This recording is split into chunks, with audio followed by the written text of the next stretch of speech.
Big Sills, National Football Show. Appreciate everybody coming aboard. Thank you, as you always do. And it is Combines Week. It's getting ready for the NFL Draft. This is where teams are going to make their future. This is where teams in free agency coming up on March 15th, this is where you make your championship roster the same way the Eagles made their roster last year. This is what you're going to put together to go on a championship run. It happens in free agency, starts this week with the NFL Draft. I want to throw this at you right away. Couple things off the top here. I was just telling Tone this. Appreciate all of you guys coming aboard. Thank you so much. So Bryce Young, about an hour and a half ago, was measured for his height at 5'10 and a half. And I just had a conversation with Tone, and I go, and he's like, Sills, does that matter? Does that matter? It's a different NFL. God, he's such a great ball player. He's such a good player. But it's 5'10 and a half. Is that something that would turn you away from drafting him number one overall? The Bears are getting a lot of conversation from teams wanting to get up to number one. If it's going to be C.J. Stroud by the way, I have the top 32 best players that are going into the Combines this week, and I've rated them. And I'm going to get to that probably at the bottom of the hour here. A couple topics to throw off at you. Man, I mean, 5'10 and a half. Quarterbacks don't get hit. It's a new wave quarterback, and he's so good in big games. I'm with Tone. His athletic ability and his play-making ability, the way he throws the ball, he's a great quarterback.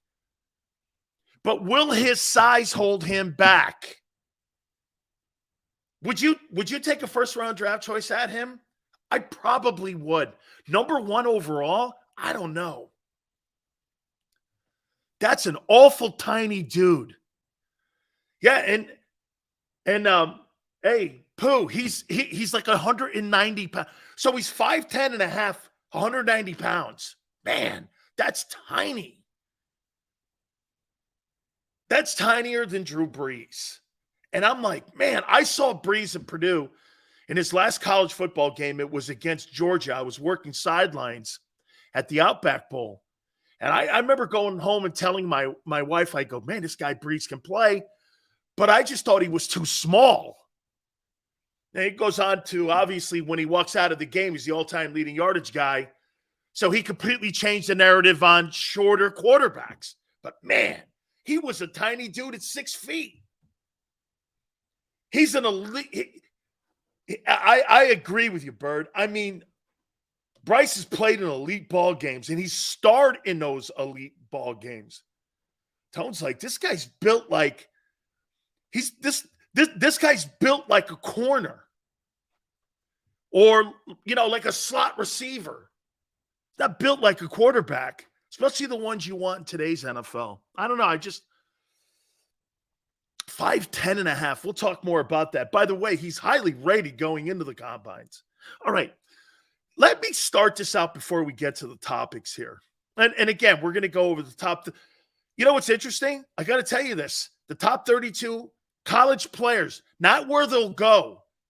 These are the top 32 college players that are going to the Combines pre-draft and pre-combine. In what they're rating, I got the top 32. You know what's funny? The Eagle picks are right around the guys' needs that they need. I'll explain when we get there. You may be in a position not to have to overdraft, which a lot of teams fall into. Like, I mean, here. I just said this to Tone as well. If Caleb Williams was in the draft, would he go number one overall? Probably. So when you look at the quarterback class, you're like, is the better class next year? Or is it this year? The best prospect is in next year's draft. So we'll get to that here in a minute. I appreciate everybody coming aboard. Neil, he's just a little bit bigger than Doug. I played against Doug both collegiately and professionally. Doug was a really good player. You know, one of the things my wife noticed about him when we were at a Super Bowl, my wife was producing for me, and she said, I've never met a man with bigger hands in my life than Doug Flutie. And Doug was a great athlete. He really was. My grandfather had enormous hands. I got big hands. She said, Dan, I've never seen a guy with bigger hands in my life than Doug Flutie. So we'll get to that here in a minute. I want to ask you something about Carson Wentz and Jalen Hurts. Do you think what the Eagles did with Carson Wentz and Carson Wentz's failure in Philadelphia will help or hurt Jalen Hurts in the contract negotiations? I thought about this last night. Do you think it will help or hurt Jalen Hurts?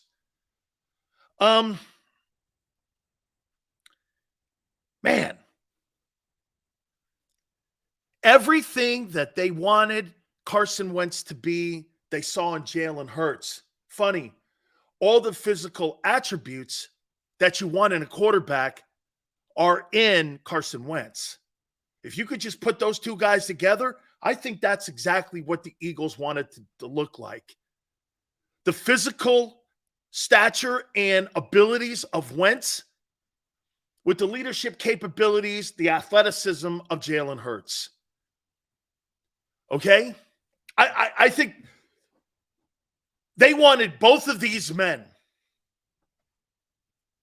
Tone goes, we got to go back to why Wentz failed in the first place. The mentals and the lack of attention to detail is why he failed. Well, that's also a failure on the organization, Tone, for not identifying that quick enough. Instead, they rushed to judgment and gave him a $38 million per year deal. So there's failure all around. And, I mean, Carson Wentz sure failed. So did the Eagles, massively. Set the franchise back to a team that would end up winning only 4 games. And then having to build a one-year team, which they did a year ago. You understand that the position that the Eagles are in still stems from the collateral damage of the Carson Wentz deal. You understand that, right? The Eagles are in a position right now. They're in a position right now of looking at all the players that they can't bring back because of the collateral damage of Wentz's decision and them going out and giving him a contract extension. This all goes back again, but I want to bring it to Jalen. And again, I'm not relitigating the Carson Wentz thing. I don't give a shit about that anymore. I don't care. No one cares.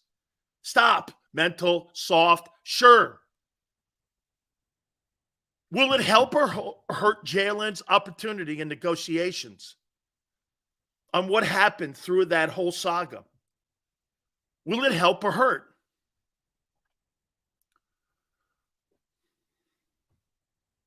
Mr. International says help. How so will it help? How will it help?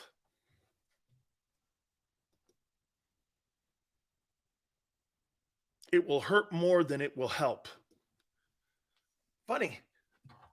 I look at it like this. Do you feel, if I'm the Eagles and I'm here, because it kind of is exactly what people are talking about with Bryce Young here a little bit. Look how small he is. He's not really the prototype. Jalen's not the prototype. And you know what? Quite frankly, Tone's right. That narrative may be changing. I'm going to get to that here in a second. That narrative may be changing. Sills, this is what you're getting more out of college. You're getting these RPO guys. This is the position you're now getting out of college. Edge rusher, wide receiver, cornerback, and quarterback. The rest of them, Those are the money positions. When I go over the top 32 guys, you're going to see that. Corners, edge rusher, O-line, wideouts, quarterbacks. The rest, okay? I think this is going to help Jalen Hurts, the failure of Carson Wentz. Let me tell you why. Everything that we saw that we did wrong is going right now. At the end of the day, Jalen Hurts is paying for the Carson Wentz mistake. He's paying off Howie's debt. I'll give you an example. The RG3 complete debacle in Washington. You know, in the end, it didn't pan out. 3 first-rounders. He was the rookie of the year in the NFL. But what was Mike Shanahan smart to do? In the 4th or 5th round, he got Kirk Cousins. Cousins paid off the bad move. Jalen Hurts is paying off the bad mistake and decision by the owner and the GM on Carson Wentz for where he is now. The Eagles have 2 first-round picks. And guess what? Now they have the guy that they're comfortable in. He's also paid off the despicable mistake of Carson Wentz into a contract of his own. And this is why the Eagles are more willing than ever before to open up the checkbook for Jalen Hurts, because they see all the massive mistakes that they made during the Wentz move. That's coming into a successful light here with Jalen Hurts. Am I wrong? Howie's paying off for his bad move here. And the faith he had in the second pick, it's paid off the Wentz deal. Do you agree? Jalen Hurts is going to benefit from Carson Wentz's failure with more money, more security, more belief by an ownership and general manager's office that are willing to go out and get A.J. Brown. This move saved Howie Roseman and the owner's ass on the mistake of Carson Wentz. That's how I look at it. Carson Wentz, erased. The second pick, you didn't have to waste the first-round pick. He played for $1.4 million last year. He helped you rebuild your team and get assets with 2 first-rounders. You think Jalen Hurts had anything to do with Howie Roseman's contract extension? What if Howie had failed twice, the second rounder and the first rounder? You think Howie Roseman would be the general manager of the Philadelphia Eagles? No way. Not a chance. He would have failed twice and been okay to keep his gig? If he went out even and got, get this, the Russell Wilson move would have failed. Jalen Hurts paid for the Eagles' mistake of Carson Wentz. That's why he's in line for all this money. Am I right?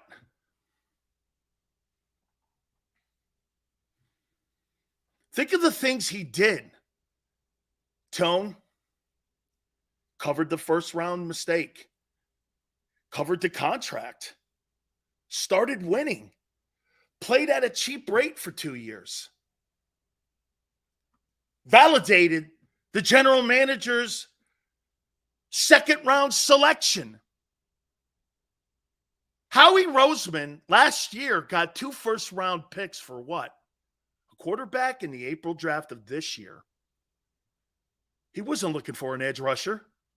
He got it in Reddick. He wasn't looking for a corner or safety. He got it in CJ and Bradbury. He was planning on paying for all those guys. But on the way to the Super Bowl, Jalen Hurts pans out and plays out.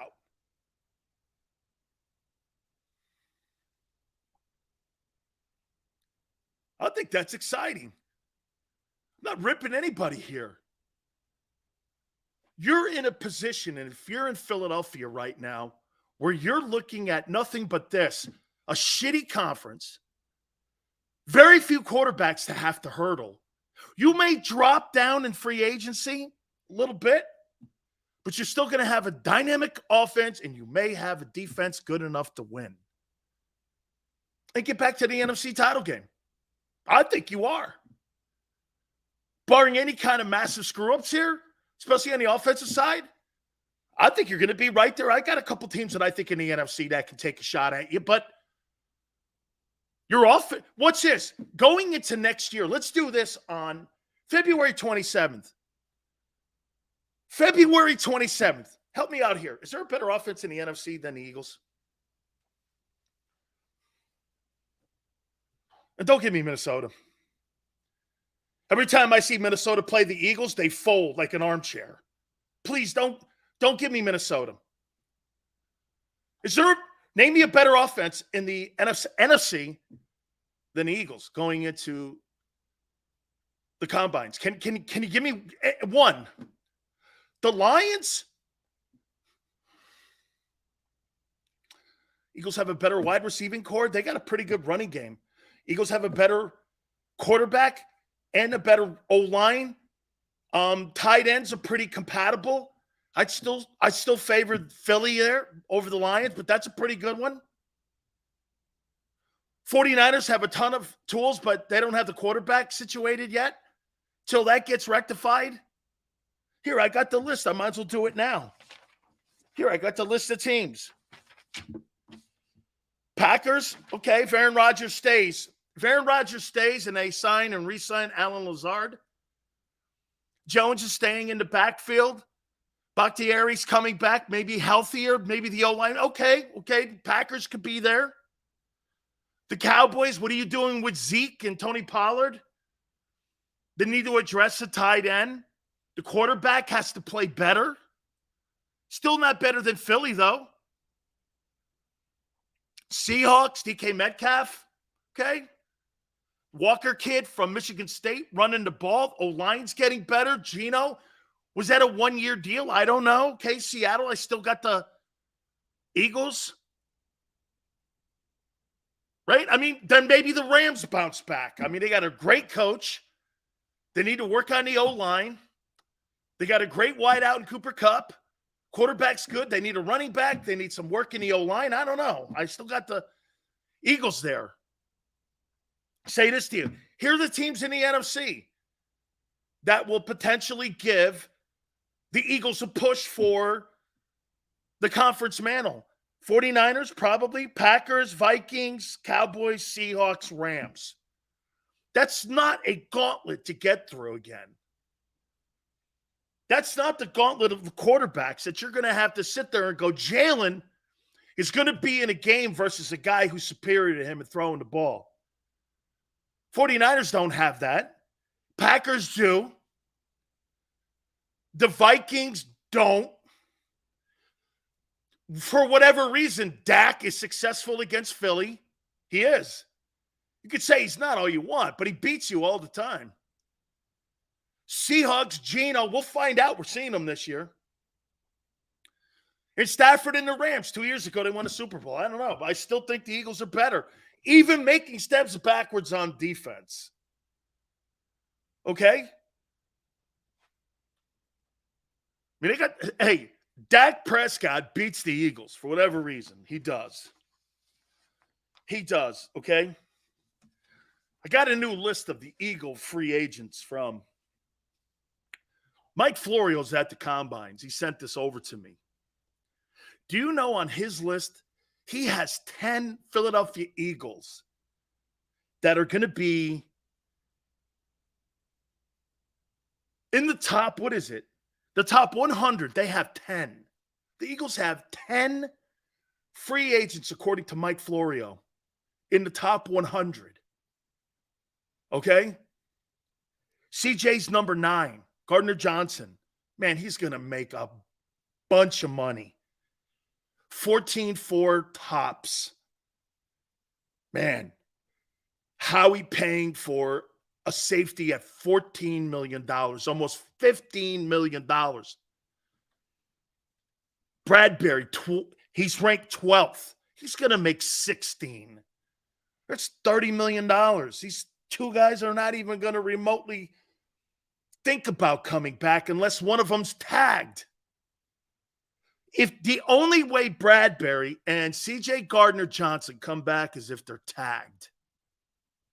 And you can only tag one of them. TJ Edwards, according to Florio's, number 17. He's going to make $7 million. Minnesota would clearly pay that. You're not signing him back. Those 3 dudes are gone. He's got Fletcher Cox, I think, a little high at 28. So the 2 defensive tackles in Philadelphia. Javon Hargrave is number 5. He's going to make $18 million. He's the 5th rated free agent, according to Florio, heading into the combines. Hargrave's going to make $18 million. Wow. Fletcher is 28th. He's going to make $10 million. He's going to make $8 million. He ain't going to be in Philly.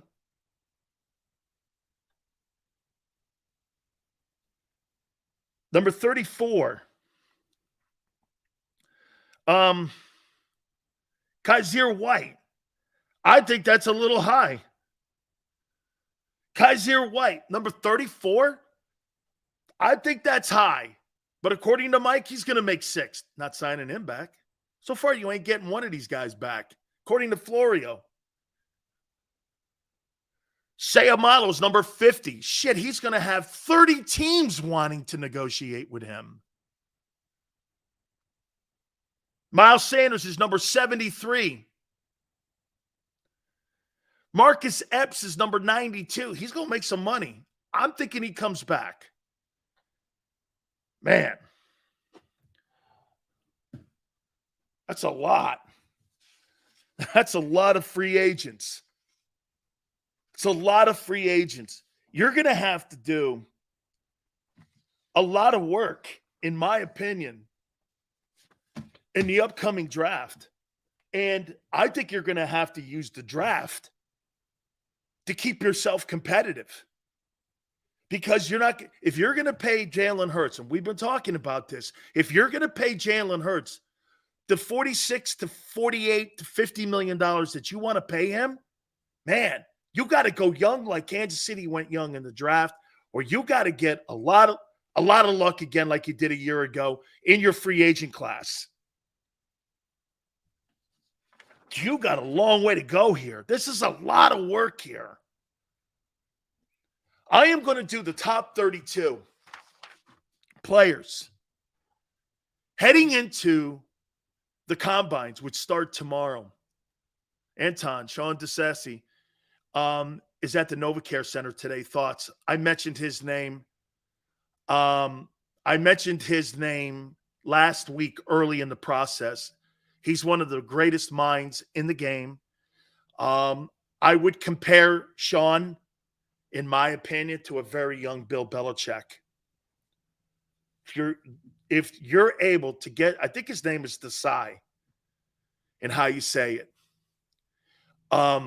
If you're able to land him, he's in Seattle right now, assistant head coach with Pete. I mentioned him a couple weeks ago and said that look out for him. If it's me, I think this guy is a young version of Bill Belichick.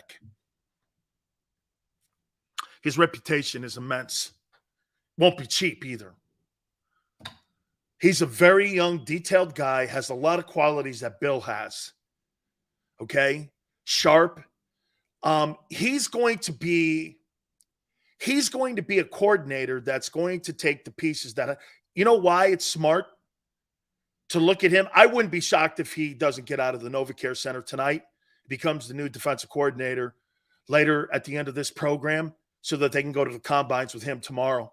And I pray they do, because this is what he's going to do. He's going to go shopping at the grocery store with Howie tomorrow. And if he's able to do that, he'll be able to help out a lot and understand what exactly is needed for the style of defense and how he wants to run, because I think this is going to come down. He's one of those guys that could do 43, 34, 50 front. He can go wide 9. He can do so many things. There is a lot of people that love his qualities. He's got detailed stuff. I mean, and like I said, he's not a plug-and-play defensive coordinator. He's going to look at the talent around him and formulate, like Jim Johnson used to do, to put a defensive system together. He is really a great option. I hope they land on him, and I think probably why one of the reasons that you're seeing people bow out is because I think they're going to land on him. 49er folks, appreciate you coming aboard. One of my favorite areas, first area I started in broadcasting actually, was in San Francisco on KMBR 68, then the ticket. Had a great time. Big Sills, we are not getting into free agency. Maniac, repost that again for me, will you please?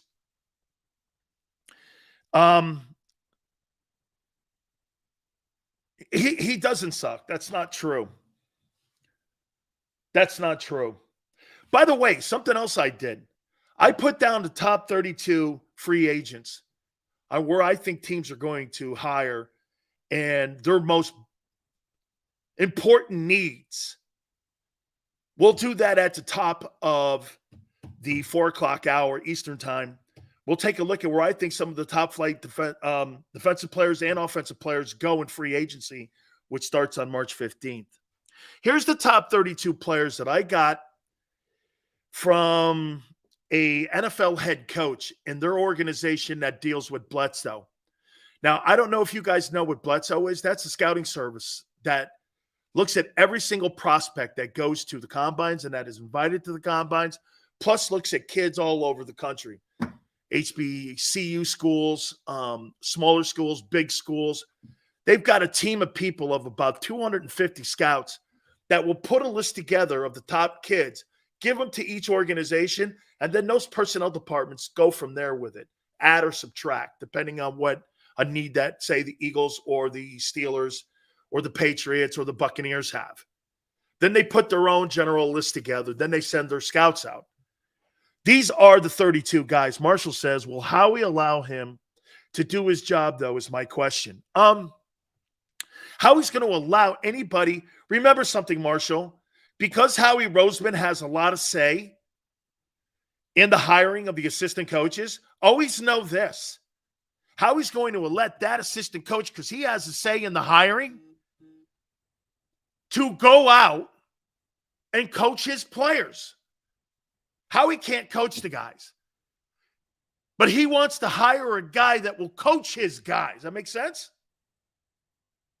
That's why he will allow him. Hey, I need you to coach these guys. These are the guys I drafted.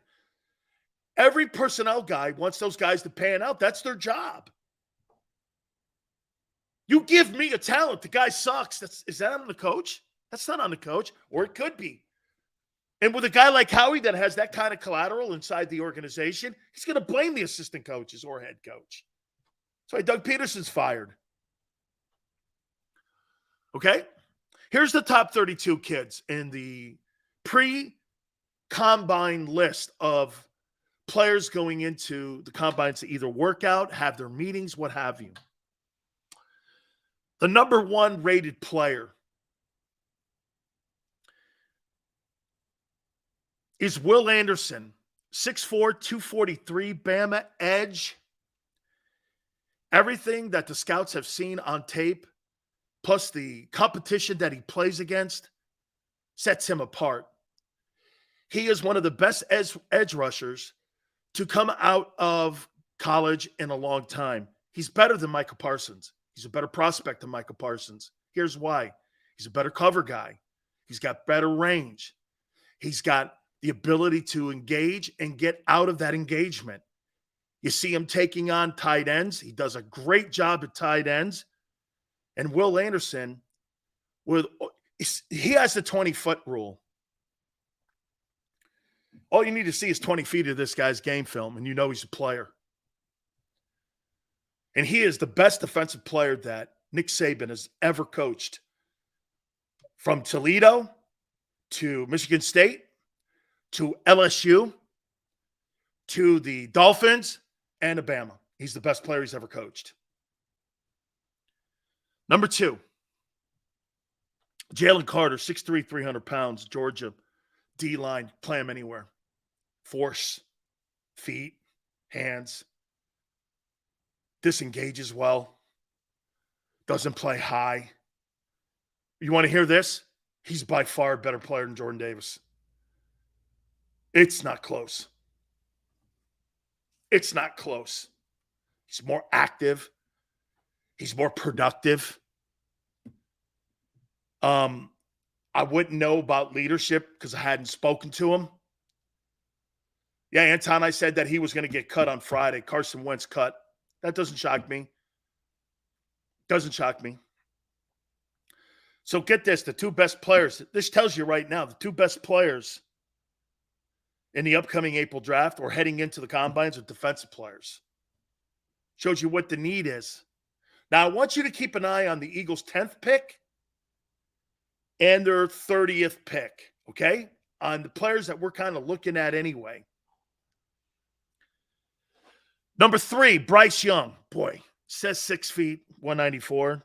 That's a stretch in itself. He was measured today at 5'10 and a half. 5'10 and a half. 184 pounds. Man, that's tiny. But he is a ball player. He's got such a great resume with all the big games that he's played in.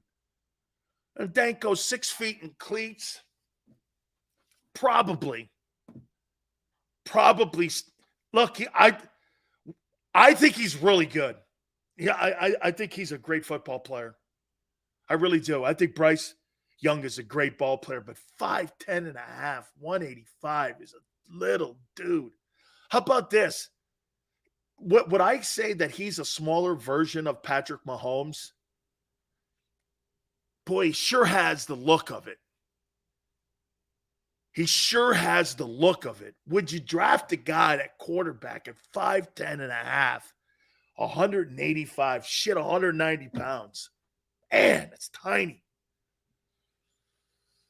Man. These are the top 32 NFL players, not where they'll go, heading into the combines. Peter Skoronski, 6'4", 315, Northwestern, the best OT in the draft. Watched him play. Again, Big Ten dudes. Aiden Hutchinson was good. Ajabo was good. The kid from Iowa was good. Edge rushers in the Big Ten, probably good. So that's a good evaluation. He goes against some pretty good talent. Okay, Big Ten guys. Joe Thomas was in that conference. So, yeah, Orlando Pace. So, I think that's a good evaluation. When you watch him play, he's great. Number 5. You guys are going to like this. You know who the 5th highest rated player going into the combines is? It's Bijan Robinson. 6 feet, 222, Texas Longhorns running back. Somebody's going to get a steal. If you take that guy later in the draft, that's why Barrett was saying this. I would take him at 30. Can you imagine this? Someone's going to get a great player. This is what we talk about draft value. He's the 5th rated player heading into the draft.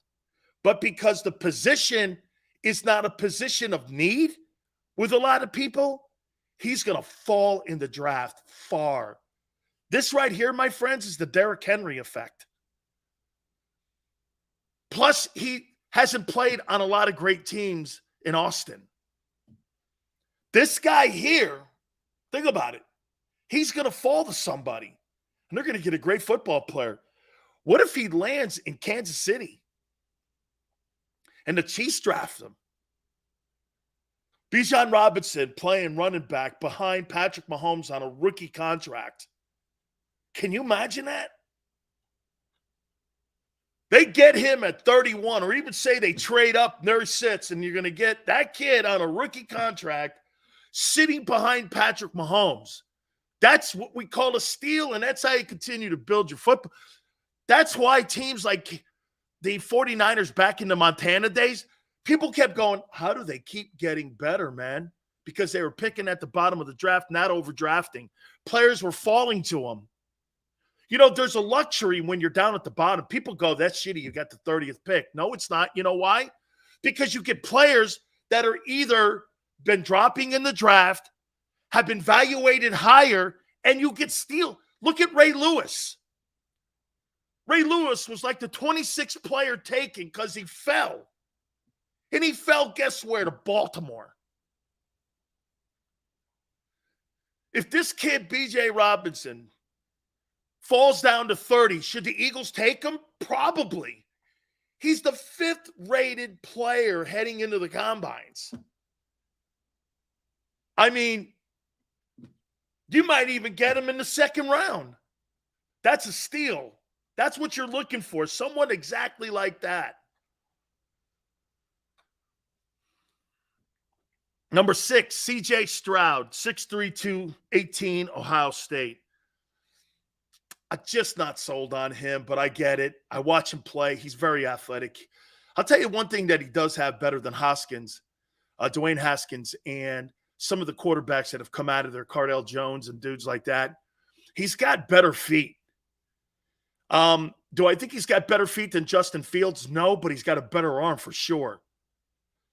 He's probably one of the better talents at that position Ohio State has ever had.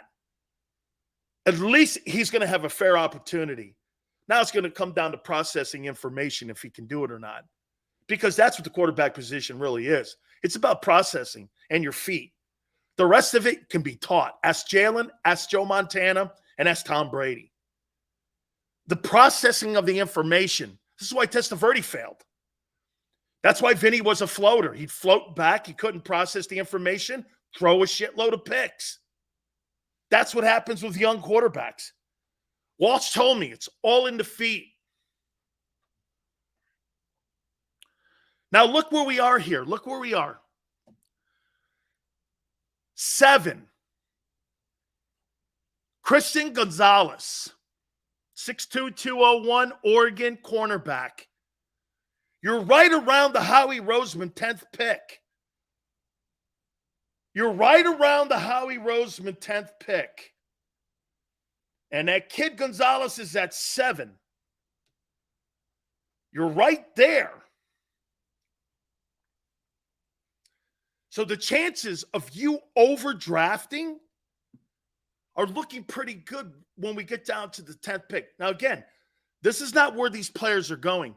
These are the 32 highest rated players in order heading into tomorrow's combines.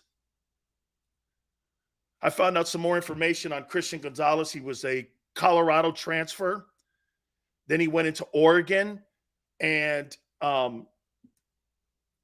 Mario says the kid's a great player. Number 8, Tyree Wilson, 6'6", 275, edge rusher, Texas Tech. Edge and corner. 2 areas we think that the Eagles, now get this, Bijah Robinson is there as well. I don't say you get him at 10, but do you trade down and keep trading down? Because once he's out of 5, he's a steal. Do you keep targeting him? A corner and an edge. 3 things you need. Jalen's going to need a running back. You want an edge and you want a corner. The corners is right around 10. Keep trading down. I might spot this kid from Texas. Number 9, Paris Johnson, 6'6", 310 Ohio State offensive tackle. Probably not a need that the Eagles are going to go for. They can address that in the second and third round. Follow me here. Now we're at 10. Look at the players at 10 you get to choose from. Miles Murphy, 6'5", 275 Clemson, edge. Good player. Good player. Robinson, running back. The pick's too high for him. If I'm going to land him, I want it later. Do I trade out and down? Because why? Guess who's the 11th rated athlete going into tomorrow's combines? Devon Witherspoon. 6 feet, 180 Illinois cornerback. There's your guy. He's at 11. Trade back. Get another pick. Or the 12th highest rated player, Joey Porter Jr., 6'2", 194, Penn State. Do you trade down to 12? Robinson's still on the board. Got an edge. Porter's there.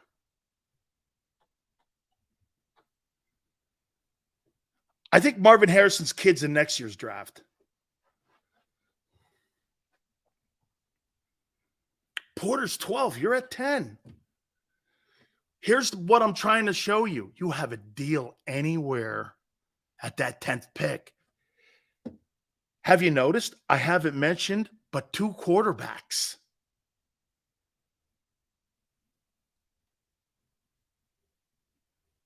That's crazy. I haven't mentioned but 2 quarterbacks yet. Howie's sitting in the catbird seat again. Number 13, Will Levis, Kentucky, 6'3", 232. Penn State transferred to Kentucky, played against some pretty good kids. They're looking at this kid, and they see like a Josh Allen kind of guy. He's big, pretty fast. I thought he was really good. Played with lesser talent at Kentucky. Still won ball games. 14, Brian Branch. Imagine if you traded down here if you're Howie. And you got a safety at 14, and you traded the 10th pick away for another 1 and a 2 because someone needed a quarterback. Howie's going to have a ton of people on hold draft night. He's going to have a shitload of people at 10. It's right in the middle of the draft almost. It's clearly you're clearly with the 10 best players. That kid Branch can play. Rookie contract, safety, you lose Sage. Or how about this? How about if you trade down to 14, get Brian Branch, who's the 14th rated highest player going into the draft. You move CJ to cornerback and you put this guy at safety at a rookie deal. How would you feel about that? And you got Epps back there. Epps, Branch, CJ, Slay. What do you make of that secondary? What do you make of that secondary? Branch at safety, slide CJ over the corner, Slay at the other corner, CB1.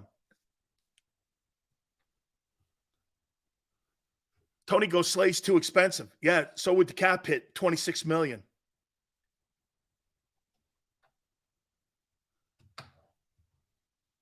Howie. Hey. Now, again, what I'm doing here is I'm not telling you where these guys are going. I'm telling you who the 32 highest rated players in order are. Number 15, Broderick Jones, 6'4", Georgia offensive tackle. Probably not an area there that Philly's looking at. Look at these players that you're going to be able to trade down for. Brian Breesy, 6'5", 305, Clemson. Interior lineman. Would the Eagles think of trading down and playing Jordan Davis and the Clemson DT, and you move off of Hardgrave and Fletcher, and you have those two guys with Milton Williams backing them up, all of them on rookie deals, so you can follow me, so you can pay for your linebackers and secondary either through the draft or through free agency. 14-4 if Fletcher's gone, and $13 million of Hardgrave's gone. I think you let Hardgrave walk. I'm not paying $17-18 million for a defensive tackle who's 30. I'm not doing that. If I'm going to pay six, hey, I think this is the most important question. Let me ask you the most important question. Would you rather pay $16 million for a defensive tackle or a corner? Who would you rather? Would you rather spend it on a DT or a corner?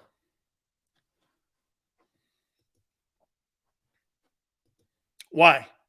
Because corner is one of the money positions. Why would I spend any money? I'll get this. I'll spend the draft asset, first rounder, on defensive tackles, but I'm not going to spend my cap on them. Does that make sense? I think fundamentally you got to think like that. Am I going to spend my draft capital on what position? D tackle, linebackers, safeties, right? Running backs. That's where I'm going to spend my draft capital. Maybe old line, because we've got the best coach on the planet. How many guys outside of Jason Peters has come into Philadelphia that they made a trade for? How many people have they ever had come into Philly where they were old linemen that they found somewhere else, brought them in, and that's not really their MO. Their MO was developing from within. That's not their MO. Their MO is drafting guys like Kelsey in latter rounds.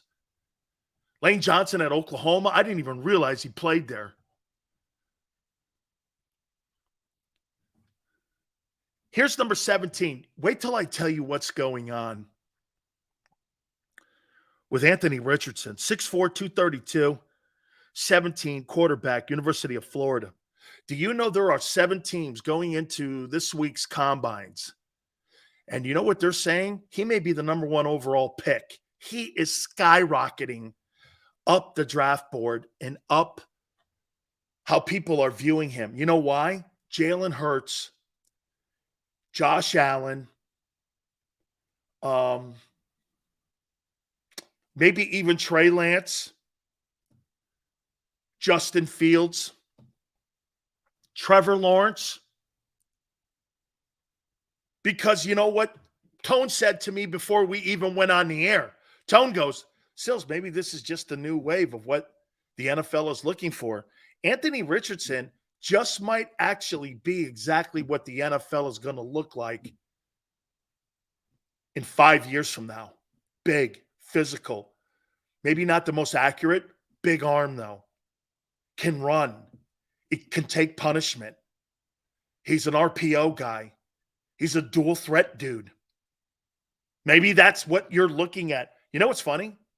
Colin Kaepernick was this guy. You know, Colin Kaepernick's biggest – hey, Tone, think of this. Colin Kaepernick's biggest influence and impact on the NFL may be his style of play instead of his activism. Because Colin Kaepernick was this dude. Kaepernick led a team to the Super Bowl. And his last year stats didn't suck. That team sucked. Look it up. He was on pace for a pretty good year. Okay? Colin Kaepernick, when he took that Niner team to the Super Bowl and Jim Harbaugh saw his physical skills, that guy right there is exactly what Anthony Richardson is today. Am I wrong? Anthony Richardson is a modern-day Cam Newton. And this is what the NFL may look like in 5 years. You guys are right. You guys are right.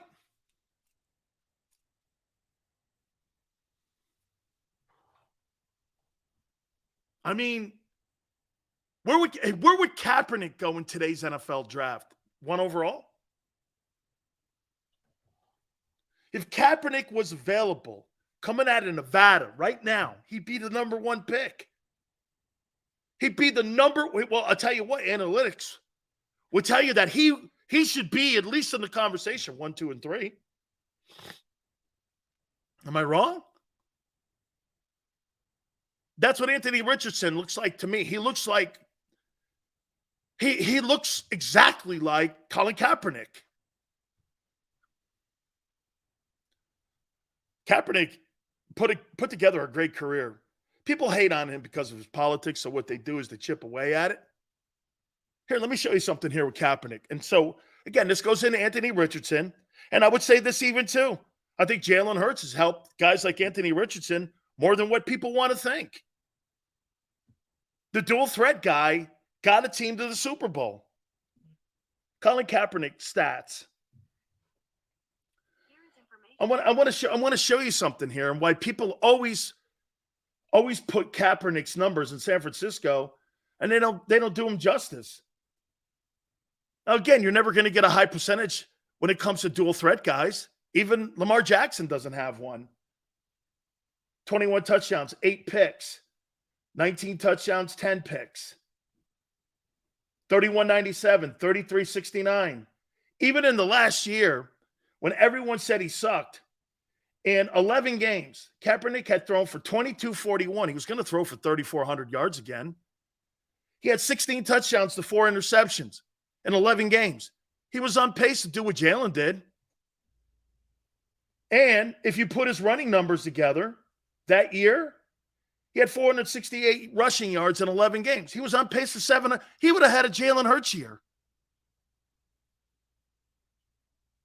Colin Kaepernick would have had a Jalen Hurts year.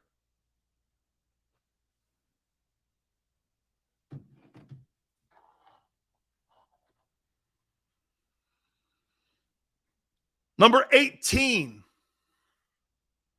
Quentin Johnston, 6'4", 215 TCU wide receiver. Everybody in Philadelphia, here's the school TCU. They go, no thank you, I'm bowing out. Number 19, Jordan Addison, the transfer from Pitt into USC, 6 feet, 175. Wide receivers, the 19th player ranked going into the combines. Bob goes, Sills, can you get Dustin Regan on this week? I don't know this week, Bob. They're pretty busy at the combines. I'm getting Bruce Arians tomorrow. By the way, our friend Gary Cobb at 4:30 Eastern will be with us in hour number 2. So I'm getting Bruce from the combines tomorrow, executive with the Buccaneers. I think we're going to get him to blame Brady for the failures of the Bucs last year. So I think we're getting him on. Hey, Tone, I'll send you the information for him, but I think we're getting him on Bruce Arians tomorrow,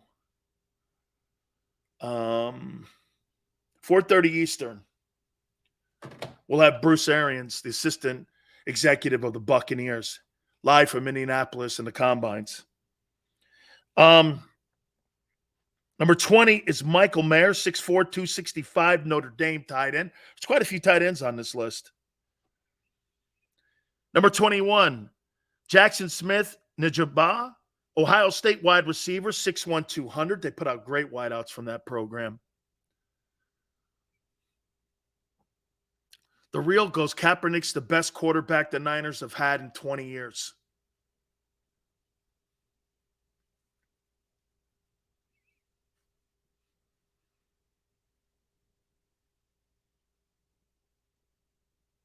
Yeah.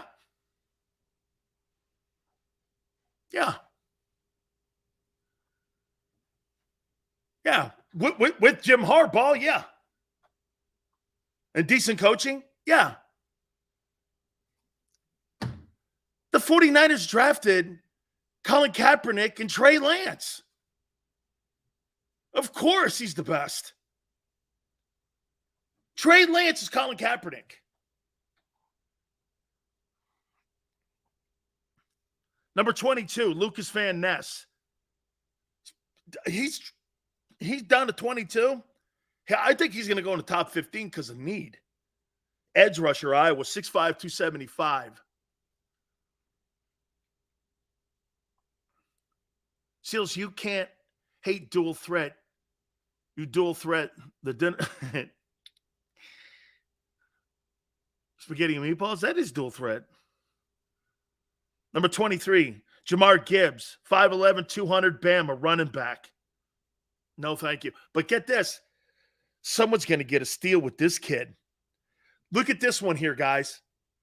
This kid Gibbs is 5'11", 200 pounds. He's a 23rd ranked running back going into the draft. He may not go in the first 2 rounds. Someone's going to get a massive steal with this guy. He's a 23rd rated dude going in. Remember that kid? That kid's going to be a star in the NFL. Remember I said that. He's going to be a star. Kelee Ringo, number 24, 6'2", 210, Georgia cornerback. Okay, now you're kind of starting getting closer to 30 again with the Eagles. But look at all those players the Eagles are going to have an opportunity to have. Van Ness, Breezy, Jalen Hyatt, the wide receiver from Tennessee that destroyed Alabama. Number 26, Nolan Smith, the edge rusher, 6'3", 235. That kid can play. Cam Smith, 6', 188, South Carolina cornerback. Now you're starting to get around that 30 mark again.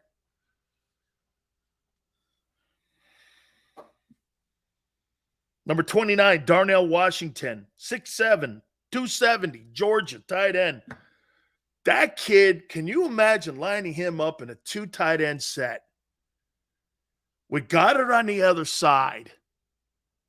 And AJ and, hey, Tone, how about this? Darnell Washington, 6'7", 270, Georgia tight end. This guy's a beast. He's like Gronk. He's over here on this side. And in that old line, you got 6'7", 6'6", 6'5", 6'3", 6'6", 6'9", 6'7". I mean, dude, it's like the Great Wall of China. I mean, can you imagine that going across? And then you have AJ and Devontae and Jalen Hurts behind that. Man. Dude, you run a double tight end set of teams with Jalen running the ball and throwing the ball back there. Man, I don't know how you do that. Oh, man. Dalton Kincaid, 6'4", 240, Utah, tight end. Bunch of tight ends on this list. He's a pretty good player, number 30. Kean White, 6'5", 280, Georgia Tech, edge rusher at 31. And Emmanuel Forbes, 6 feet, 180, Mississippi State, cornerback. Man, are they going to be able to do a lot of stuff. So let me put it out there to you, because the quarterback situation looks like it's resolved. Don't you trade down? You're going to get your guy. In the middle of the draft,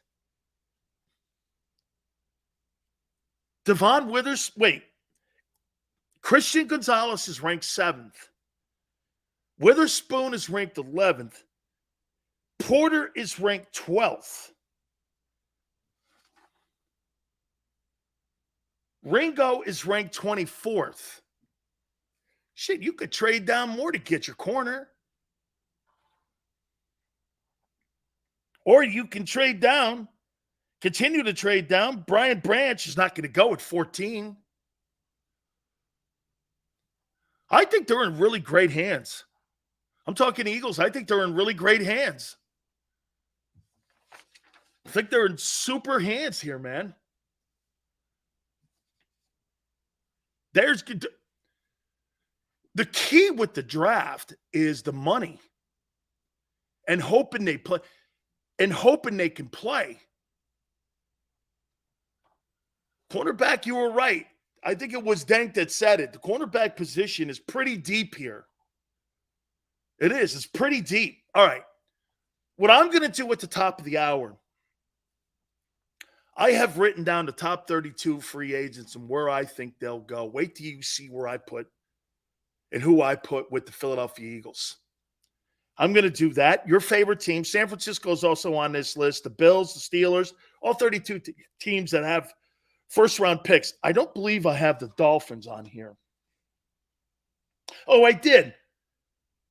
This is free agency. This is our own, basically drafting the free agents for all 32 teams.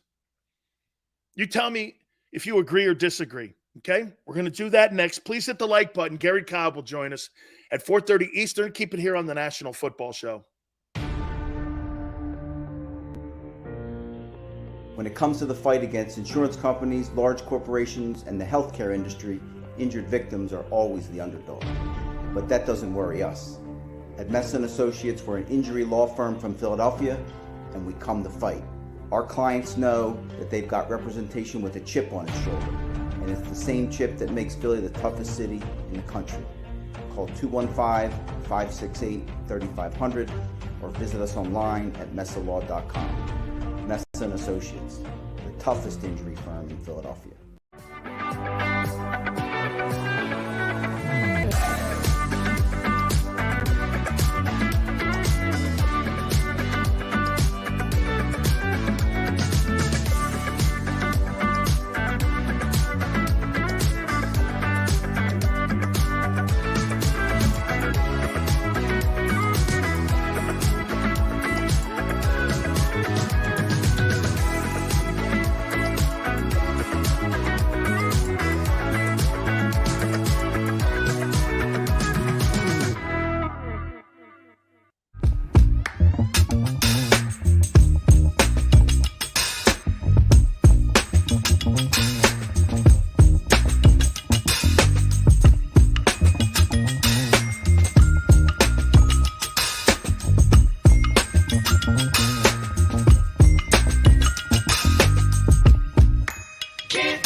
Hi everybody, my name's Jason Lombardi. I'm an inspector at DryTech.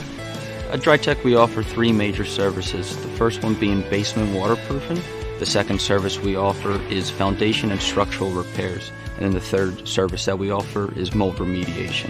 If you feel you are having a waterproofing issue, give DryTech a call or check us out online.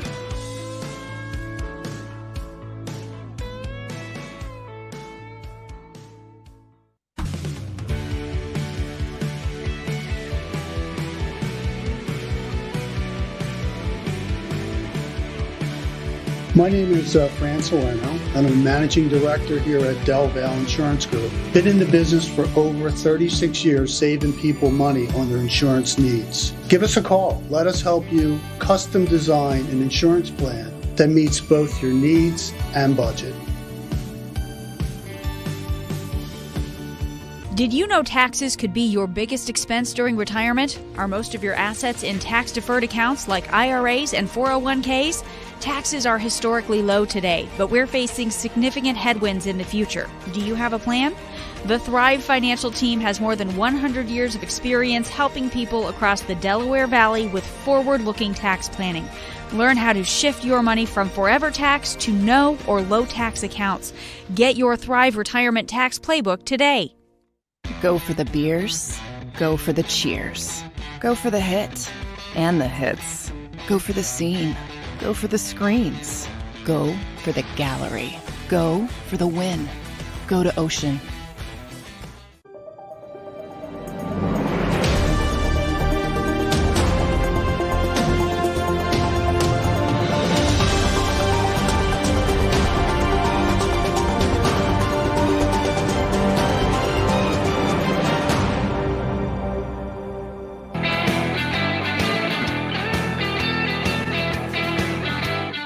Big Sil's National Football Show. Please hit the like button.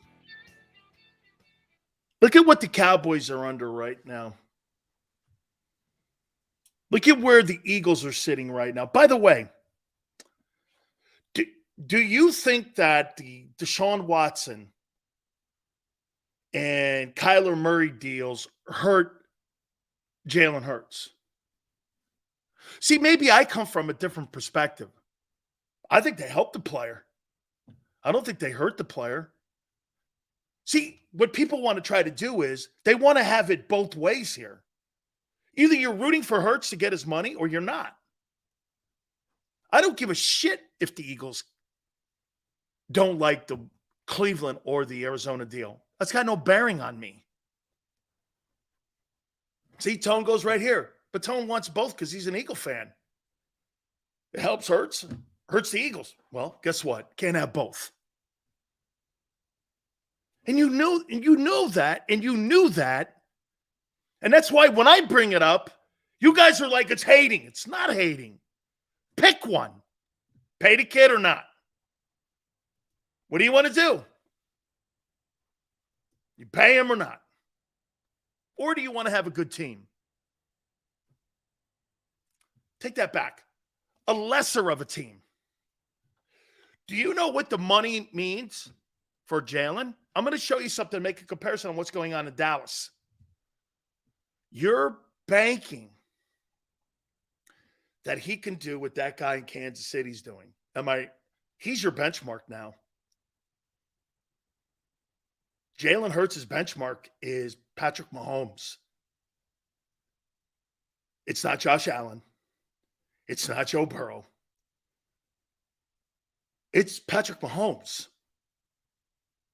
If you can't do the things that Patrick Mahomes is doing, you're the Cowboys.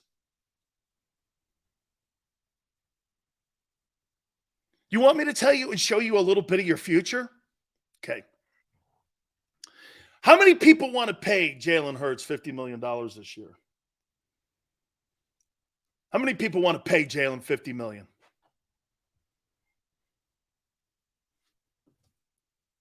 $22 says we have to pay him. Okay.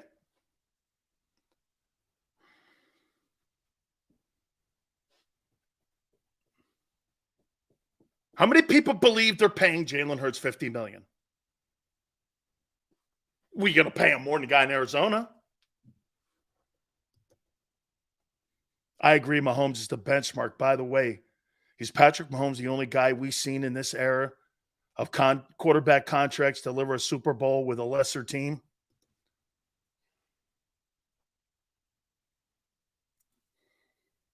With that kind of money. Because Brady always took pay cuts. You can't put Brady in there because Brady was never in that room. You know Tom Brady made $25 million last year? He front-ended it. I'm trying to think, anybody in the recent memory in the last 7-8 years that started getting these big contracts? Anyone go to, yeah, Jared Goff. He got to a Super Bowl. Yeah, but he didn't have that deal yet. I don't think that deal was instituted. I think that's the reason they gave him that deal is because he took the Rams to the Super Bowl. People forget that. Hey, watch this. What's the difference between Jared Goff and Jalen Hurts?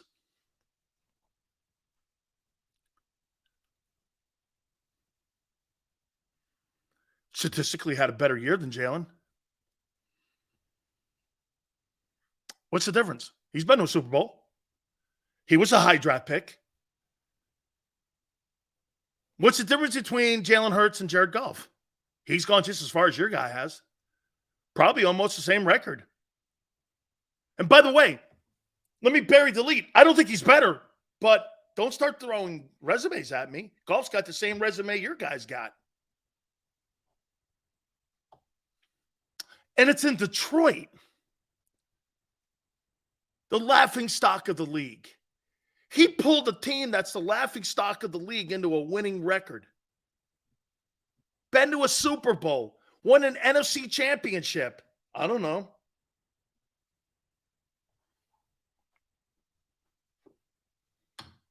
I'm not telling you. I would take Jalen. I'm not telling you that I would take golf. I'm not saying that. I'm just saying, don't start talking to me about winning. The guy in Detroit's done the same thing you've done. Joseph goes, golf is a mummy. The same resume as your mummy.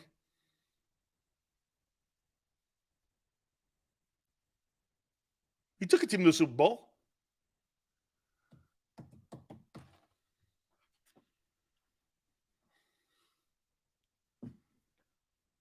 I mean, but you're going to pay your guy 50. So did Golf Steal? Hey, you know what? Did Golf Steal eventually work out? Yet to be determined. Tone just asked me, any of those deals work out? Golf Steal might. Winning record in his second year starting in Detroit. Who would have thought that the Lions may get the better end of this thing? Rams did win a Super Bowl. I got to say that. But they've changed the fortunes around of Detroit because of Jared Goff.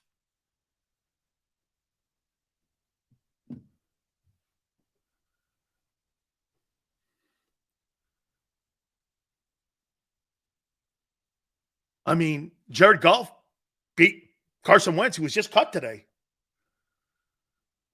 And the Lions' deficiencies this past season were on defense, not offense. They had one of the better offenses in the league this year.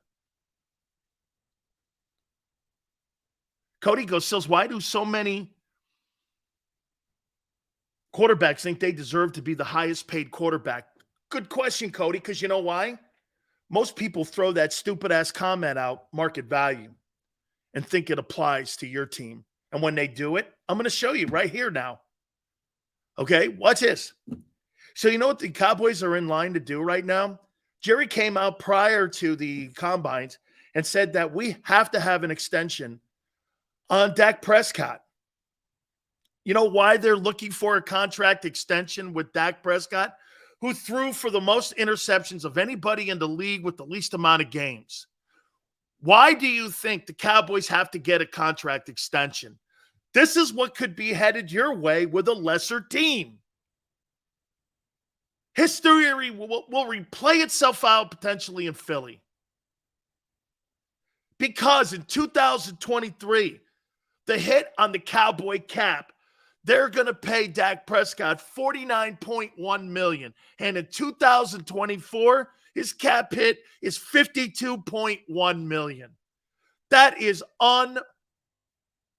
unreasonable. You can't build a roster around a guy who can't deliver like the guy in Kansas City with Juju Smith-Schuster. It's impossible. And when Jalen loses A.J. Brown, some players in the O-line, are you sure you have a guy who could carry the team to a Super Bowl win like Patrick Mahomes? Because if not, you'll be the Cowboys. Bird goes, that's premature. That's history. You have nowhere where you have it where it's worked. You're not compared to Josh Allen anymore. All these quarterbacks are no longer compared to Joe. Jalen Hurts is not compared to Joe Burrow. He's not compared to Josh Allen. He's compared to the guy in Kansas City. But still, he doesn't throw nobody cares. Can he win games like that guy can with lesser talent? That's now the fundamental question. Watch this. You think Kyler Murray is leading the Arizona Cardinals to the promised land with that attitude, with that shitty body vibe, and with an organization run by the Bidwells? At least Jalen Hurts has a shooting chance. You know why? The organization has been damn good since 2000. Jalen may have the best chance. Watch this. How many think that Joe Burrow's going to get back to the Super Bowl with the Browns running the money? Vet says this. I'd pay Jalen $50 million, but backload the contract as the cap goes up. No, vet. Front end it. You want the base salary to go down if you're sure. You don't want a $65 million salary in the final year. He'll only be 28. When you sign guys like this, you want them to look like Mahomes' deal also. You want that thing to continue to go down so that it goes like this, giving you more latitude to be able to spend. Give them the signing bonus. Give them the roster bonuses. Front end the deal. The problem that you have with executives today, they back end that deal, and what do they end up doing? The Dak Prescott. See, Jerry Jones is past his prime running a team. Backloading a contract that eventually takes your roster apart. I think Howie knows this. He's going to turn this thing inside out. Give Hurts the money up front. Give him the big bonus up front.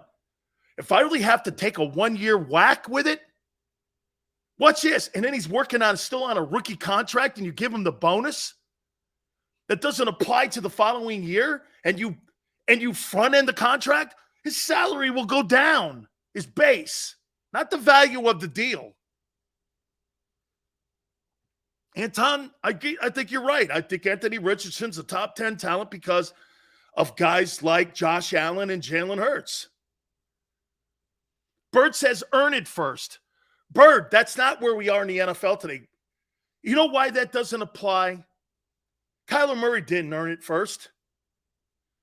Deshaun Watson didn't earn it first. Josh Allen hasn't earned it first. Why should I apply that to Jalen Hurts? That's not a negotiating place to be. It's an adversarial place you want to put your ball player in, and you're trying not to get there. Hurts has to be reasonable. Again, Yale, I don't think it's anything to say that, hey, I'll tell you what, let's put a contract number out there and let's work on the framework, which I said last week I think they're doing. They should be working on making sure Jalen is one of the lowest base paid quarterbacks in the final year of his contract. Why? He got his money. He got it at the beginning. So that, get this, in case they have to move off the guy or they want to keep adding for the player. Either way, the Eagles protect themselves. What's wrong with, hey, if you ended up making $100 million and I gave you 75% of it up front, okay? Instead of 75% of it on the back end, where, get this, that's fantasy money if I cut you. The problem with those old school contracts is exactly what's going on in Dallas right now. Dallas has got to restructure. Get this, they're forced into redoing Prescott's deal, and they may not even be sure he's the guy that can carry them to a Super Bowl, but they're working with the numbers of 49.1 and 52.1. Who would you rather be? Front end that contract.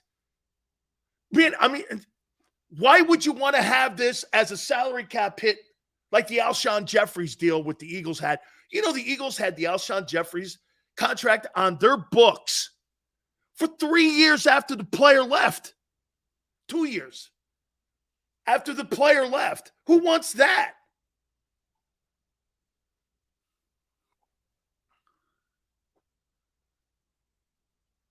Maniac goes, you come from the perspective that every quarterback for RPO is the same, will have the same outcome. You're coming from a place, Maniac, where there's no history to it. You're coming from a place that it hasn't happened. I'm coming from a place that it hasn't happened after they've given the money. I've seen it not work. You've not seen it work. Well, Jalen got to the Super Bowl. Jared Goff got to a Super Bowl. Brock Purdy got to a NFC title game making less than $1 million. And you want me to pay a dual threat guy who hasn't played a full season yet? Hurts hasn't played a full season. In his entire NFL career, he hasn't. And yet you think that's going away. He's different. No, he's not. He's like every other dual threat guy so far. He misses ball games. That's a fact. He's missed 3. Oh, you're right. That'll improve. Oh, yeah, that'll improve. Because it always does. I see, Maniac. Because it always improves. Gary Cobb will join us at 4:30. Cowboys are in hell right now. Maurice goes, how many big money quarterback dudes win Super Bowls?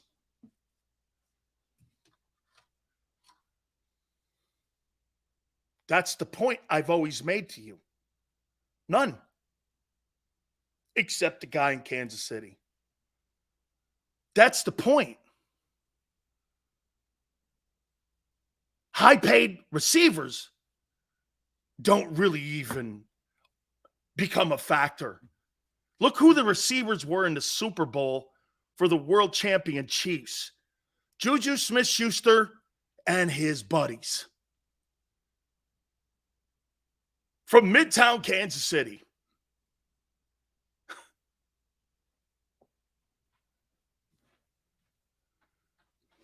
The receiver who has had the second most success in the Super Bowl next to Jerry Rice is Julian Edelman. Do you know that? Edelman. Not DeAndre Hopkins. Not Devontae Adams. Not DK Metcalf. Not A.J. Brown. But Deion Branch.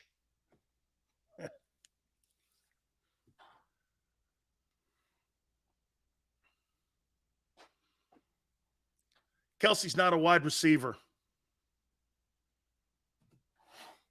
I mean, most of these dudes, Cooper Kupp.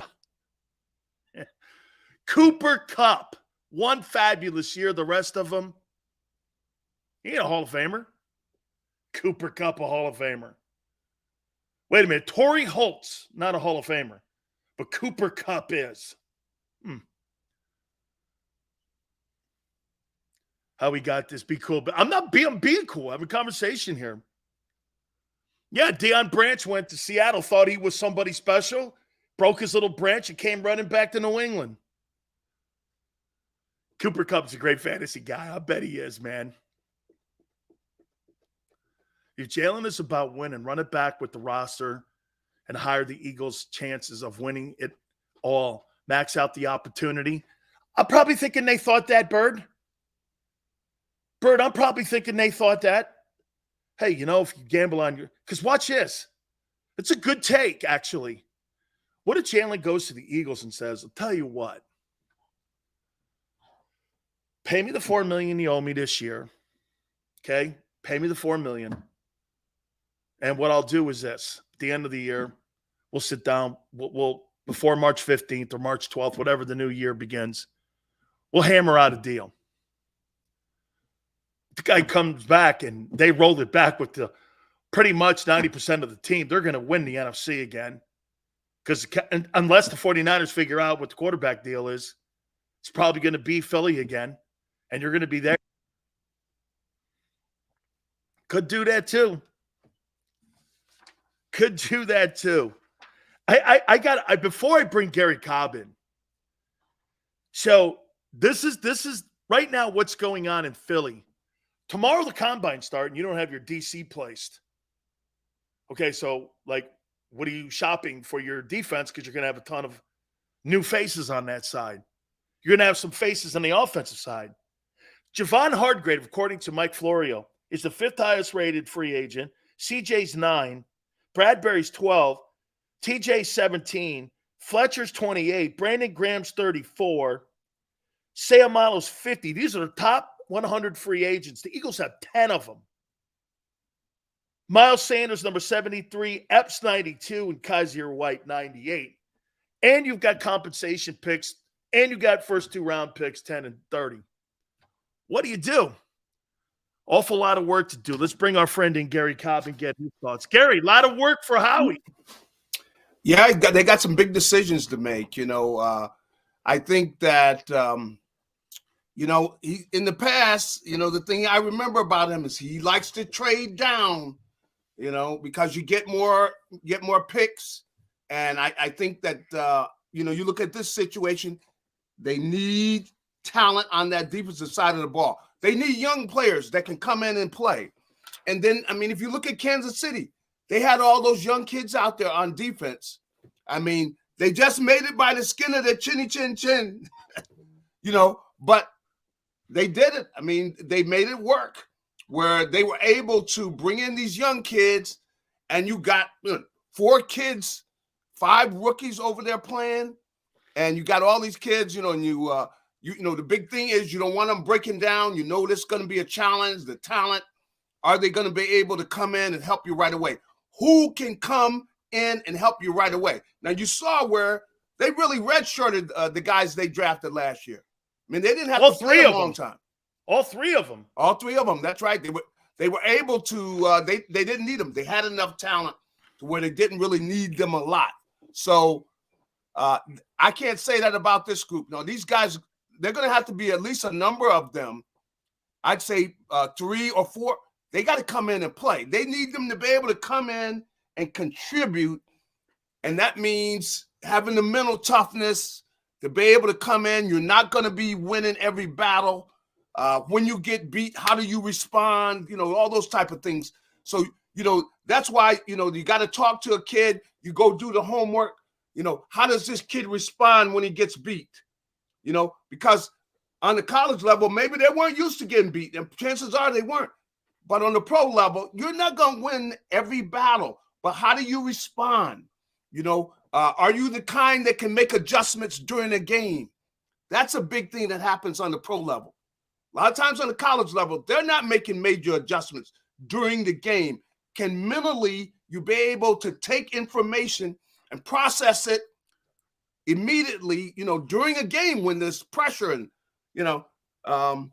not everybody's ready for that. There are times I play with a guy say, don't say anything to him, because hey, the guy might be not the sharpest tack in the box. Leave him alone. You're going to get him confused, But on the pro level, there are times you got to make adjustments during a game. Who can do that? How can, are you the kind of guy that's been able to play where you're able to look at formation? Back in the day, you just slap me in the ass and go slide over to a 3. That's right. Guys today can't do that. Yeah, you're right. You're right. And see, certain guys, leave him alone because all you're going to do is confuse him. Some guy you can't even, don't even talk to him about that, because some guys, they can't handle it, But then there are other guys, they can process the information. They come in, they're the type of guy that's a smart player where he can process that information fast and be able to play fast. Watch this. So, Gary, I got from Bledsoe and my friend Frank Reich sent me the top 32 players that are going into the draft. And I want to get your assessment. You've been around Howie a lot here. Yeah. They're going to be picking at 10. Here are the 10, but here are the 10 players that are going to be, or here's like the 4 players that are going to be around that 10th pick. Okay. Miles Murphy, edge, 6'5", 275. The number 11th ranked. This is going into the combines now, so this will probably change coming out of it. Devon Weatherspoon is ranked 11th. How we could trade down. They're 6 feet, 180 Illinois corner.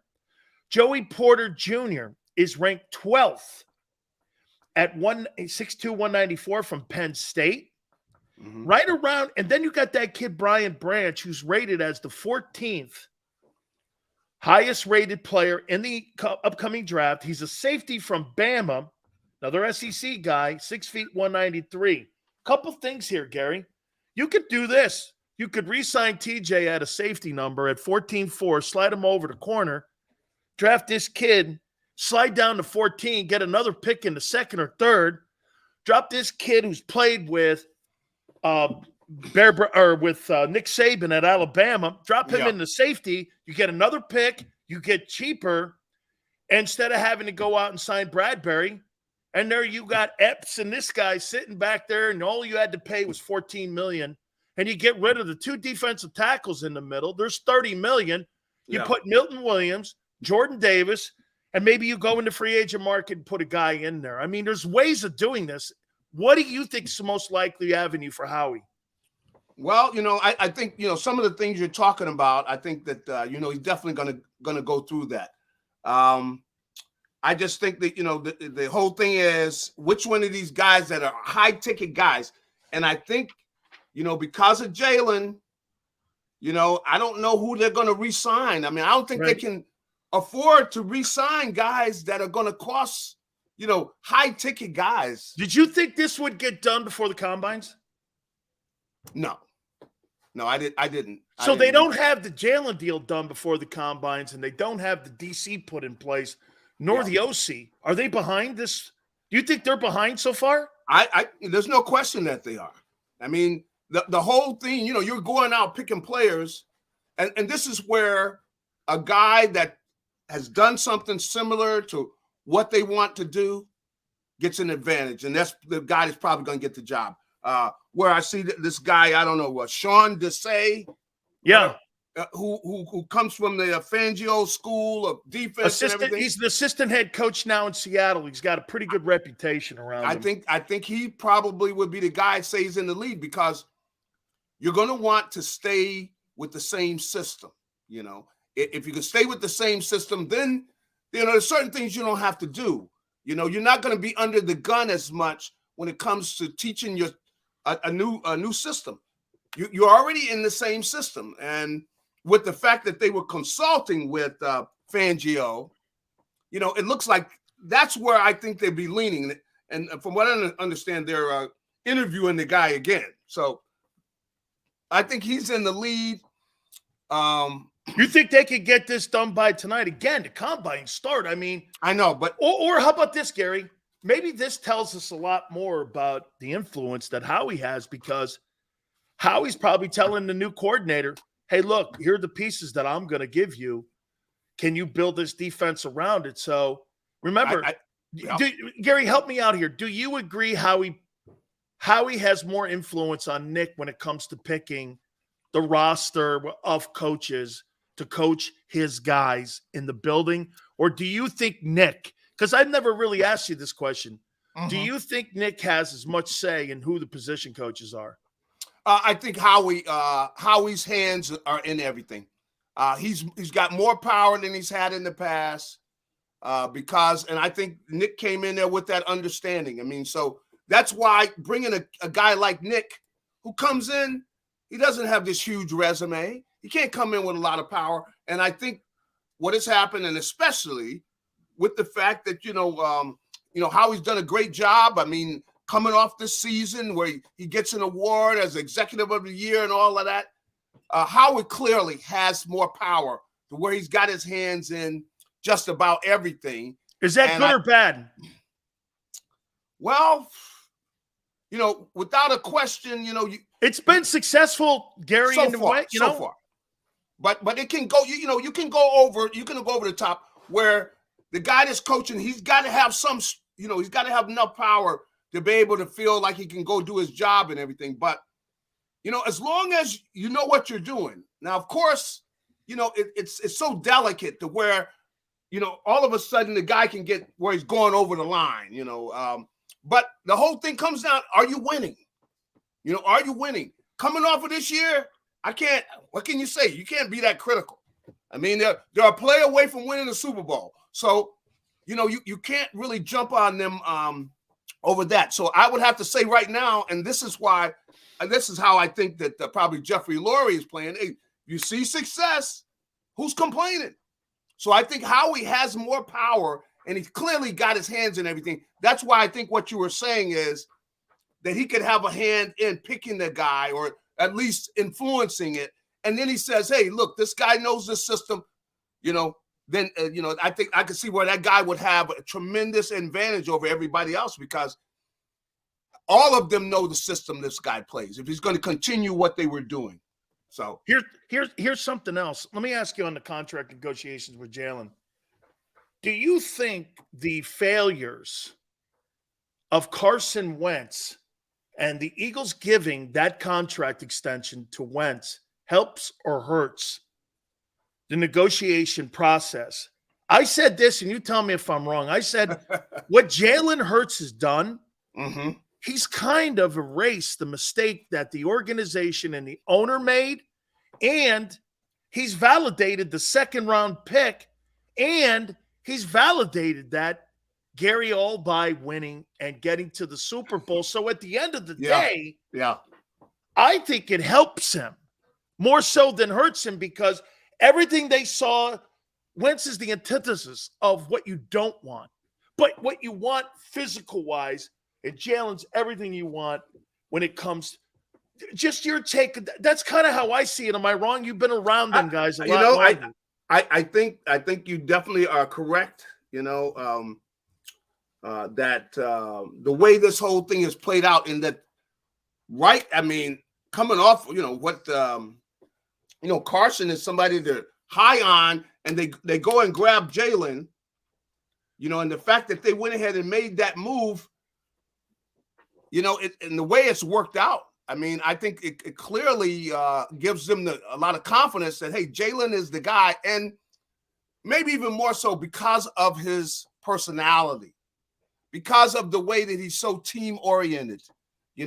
I don't think that they want to bring a guy in like Carson anymore, where, you got a guy that can just go off the top to where he's trying to, make these plays, which are just stupid, holding on to the ball, refusing to listen to anybody and all of that.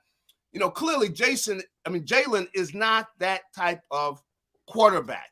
Now, going forward is something you're going to have to keep an eye on, because he is human. And I'm making those bucks, but I mean, he's just been so sober about the fact that it's team. That's all he's been shouting with everything he's been saying that. And he's been very tough on the guys that, hey, we're about a team. We're going to work. We're going to do the grind. We're going to, we're all about winning. All that matters is winning. Okay. Is that agency saying that right now, Clutch Sports? Hey,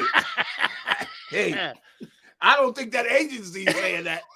I don't think that agency sees any team but Clutch Sports' team. Hey, I think that, hey, they're coming in there. This is business. No, they're coming in with empty bags of money. But there's all money bags, Gary, and they're going to go like this to you. Hey, you guys fill it up whatever you think we want to start with. Hey, the thing is, if you could somehow get one of those little devices in there and be able to listen to those conversations and hear about the interaction between Jalen and them and where everything's at. And chances are, he's a family guy, so his dad probably got he got some say in there. Oh, yes. I mean, as he should. I mean, he's only like, 24 years old? I mean, so you got this whole thing playing out. It's probably very fascinating. But the thing is, Jalen has come out. He's been loud about the fact it's all about team. Now, is he going to do that, in this negotiation? I mean, I could guarantee you that agency ain't going to be open. No, they're not going to be crazy. I want to throw this two last questions for you here. So, Gary, I said Jalen Hurts will no longer, and I'm going to show you what's going on in Dallas here. And I was just talking to everyone here about Dak Prescott. Jalen Hurts is never going to be compared to Josh Allen, Joe Burrow, Trevor Lawrence, or any of these guys ever again. He's always going to be compared, once he gets his money, to the guy in Kansas City. Because the guy in Kansas City proves to you that he can lead a team with a lesser group of men. Yeah. That first Super Bowl, they had Honey Badger. Yep. They had Tyreek Hill. Yep. They had a running game. They had a better O-line. Well, as the money starts rolling in for the quarterback, you've got to carry him. Yep. And here's where the Cowboys are right now, Gary. The Cowboys came out today pre-combine and said, we got to have a contract extension for a guy who led the NFL in interceptions in Dak Prescott. He's going to have a $49.1 million salary this year, a $52.1 in 2024. That's unattainable and unsustainable in building a roster when you're paying that kind of money and you're not getting playoff results. Yeah. Gary, the Eagles could be here. Yeah. If they choose wrong and they start having, like what happened to Russell Wilson, Gary, in Seattle. All of a sudden, you start losing Lynch, you start losing Percy Harvin, you start losing dudes. Yeah. I mean, they've got to be right here. Well, I mean, you're right. I mean, they have got to be on the money, and there definitely is going to be pressure there. Now, I do like the fact that where, Jalen is growing in his passing game, because he is going to have to carry more of the weight. They're going to have to, where he's going to be able to drop back. Hey, you got to get it done for us, and it's going to be interesting to see how the offense grows and how it is shaped. Because I don't think you can run him, but so much. I mean, if you got all this money on him, you can't afford him to get hurt. You can't be doing some of the things they did, which is like running the ball 17 times. Come on, man, you can't do that. And that's where you're going to have to rely on his quarterbacking from the pocket. And they've got receivers. They're going to have to say, hey, look, we're going to go drop back and go after people. So that's why it's going to be very interesting. But I think definitely gets that money. He's got to carry that team.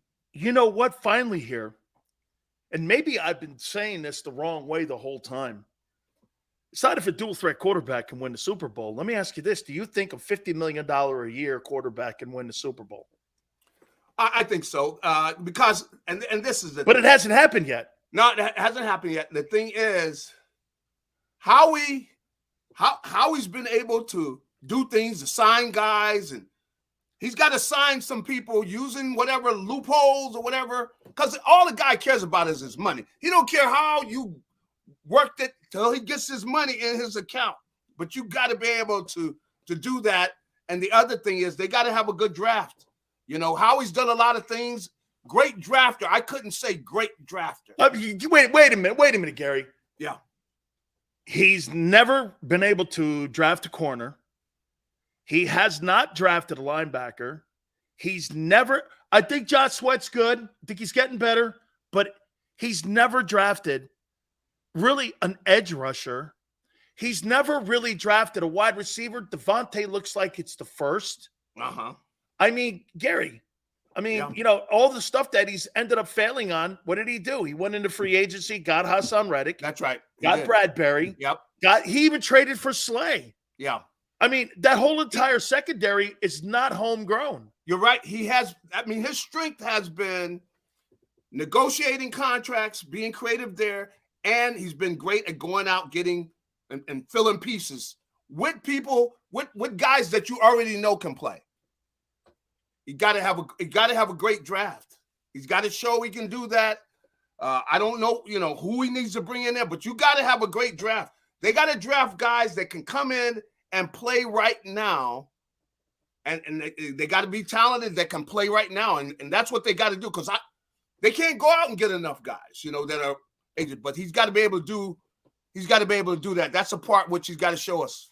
Okay, I want to leave you on this one. I had Seth Joyner on last week. And I want to ask you, and Seth threw his name out for this, that he would be willing to be the D coordinator. And as I kept him on, he was on an hour and 40 minutes with me, Gary. And I know that's your boy. Yeah. But he also said if the right circumstances were there, he would even be the linebacker coach. Mm-hmm. Do you think he would be a fit? And do you think the Eagles should entertain, how about this, at least talking to him? I definitely think they should talk to him. I mean, because – what is he thinking? I mean, clearly Seth has been around the game long enough to where, he's looking at it seriously. I mean, and been sitting there looking at the tapes seriously. And, the thing is, he would bring in a mentality that would be more aggressive, would do things. But I think they got to think outside the box. I think they could do that. I mean, I think, with the kid that they're looking at bringing, I mean, what is he? He's like 40 years old. Yeah, he's a young guy. I kind of know the guy a little bit, and Jimmy Johnson kind of said that he's got a lot of Belichick characteristics. He's a detailed guy. Oh, yeah. And what he'll do also, his biggest strength that Jimmy says is that he takes the personnel that's in the hat and creates a defense kind of like Jim Johnson used to and all them other guys. So he's kind of like a Dan Quinn kind of guy that's going to put the personnel in positions and not just plug and play. Well, that would be the kind of guy you need, because that's really I don't what think he gets out of the building tonight. Yeah. You could be right, because it definitely, from what I was looking at today, just looking at it and seeing the lay of the land, he's their guy as far as I'm concerned, because he comes in with the same system. He's a young guy. He's been around it a long time. And you could see with the fact that he's so close to Fangio that, they've been talking. They've probably been on the phone. And, they really want Fangio to, I guess they probably would have liked to have signed him if they knew everything that they know now. They can't get him. They get the next best, which is, his assistant. Absolutely. Gary, it should be interesting. Combine start tomorrow. Yep. Thank you so much for all your help always. Thank you, my friend. All right. Have a good one. You got it. That is the great Gary Cobb. By the way, Tone, that last comment by Gary talking about Seth, I'd love to have that, if I can, on the Twitter page too, over at JAKIB Sports and also at Dan Sileo show, because it's always good to have a guy who played the linebacker position, always giving, reformation and always giving an opportunity to give a guy a push too. So Gary's for it as well. I'm for it. There's a lot of people that are for Seth Joyner at least getting a conversation with the Eagles. Hit the like button. Keep it here on the National Football Show. When it comes to the fight against insurance companies, large corporations, and the healthcare industry, injured victims are always the underdog. But that doesn't worry us. At Messon Associates, we're an injury law firm from Philadelphia, and we come to fight. Our clients know that they've got representation with a chip on its shoulder, and it's the same chip that makes Philly the toughest city in the country. Call 215-568-3500 or visit us online at messalaw.com. Messon Associates, the toughest injury firm in Philadelphia.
Hi everybody, my name's Jason Lombardi. I'm an inspector at DryTech. At DryTech we offer three major services, the first one being basement waterproofing, the second service we offer is foundation and structural repairs, and then the third service that we offer is mold remediation. If you feel you are having a waterproofing issue, give DryTech a call or check us out online.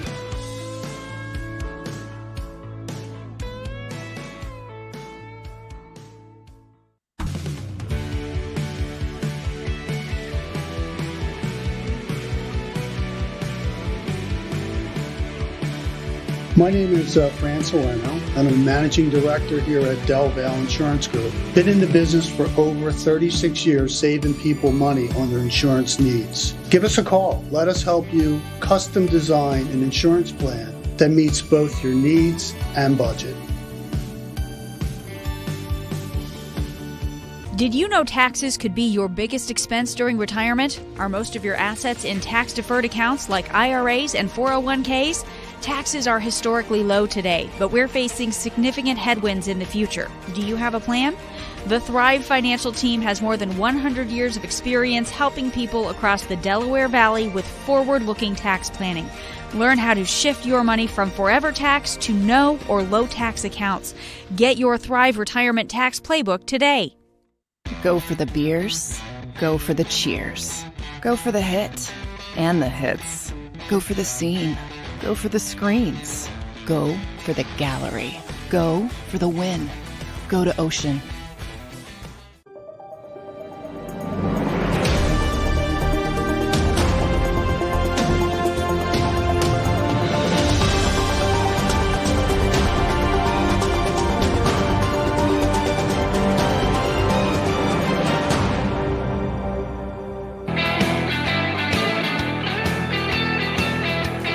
Big Sills, top of the hour, we're going to do our free agent draft. 32 teams and a player that I think in free agency that you're going to draft. I put that out there. We'll see what you guys think about that. We'll do that at the top of the hour. I want to hit on something also, too. The Eagles may be behind here. Okay? I also want to do this. Tomorrow's the Combines. What do you guys think it is? And by the way, remember something. Aaron Donald is 6 feet, 275. Did you know that, Tone? The best supposed defensive tackle in the history of the National Football League is 6 feet, 275. Okay? His combine numbers were over the top, really insane. I want to show you this, though. And Warren Sapp's about 6'2.5". Jerome was about 6'2". Okay? And I was 6'1.5",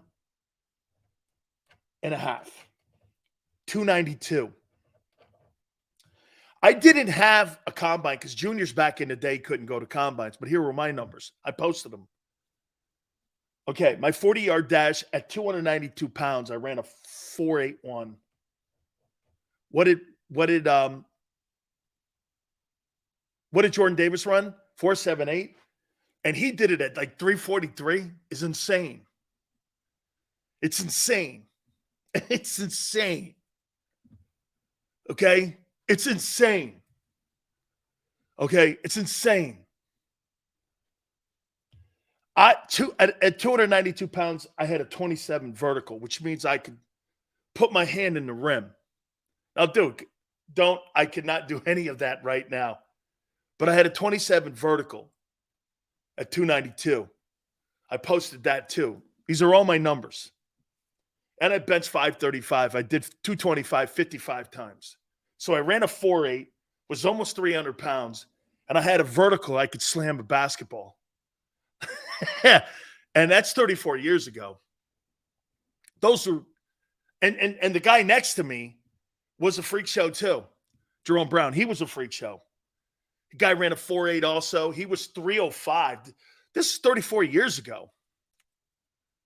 This is 34 years ago that he and I were doing this. Now everyone's doing this. I think we had better numbers than Jonathan. I know I had better numbers than Jonathan Allen. It just shows you what measurables. To me, plus you put the game tape on. Is he active? Is he productive? That's the one thing I didn't see about Jordan Davis. Jordan Davis had all these measurables, but no production. I had all this with 100 tackles. He had 100 tackles in 4 years. That's why I say this to you. That guy's never going to be the player you think he's never going to get near Fletcher Cox.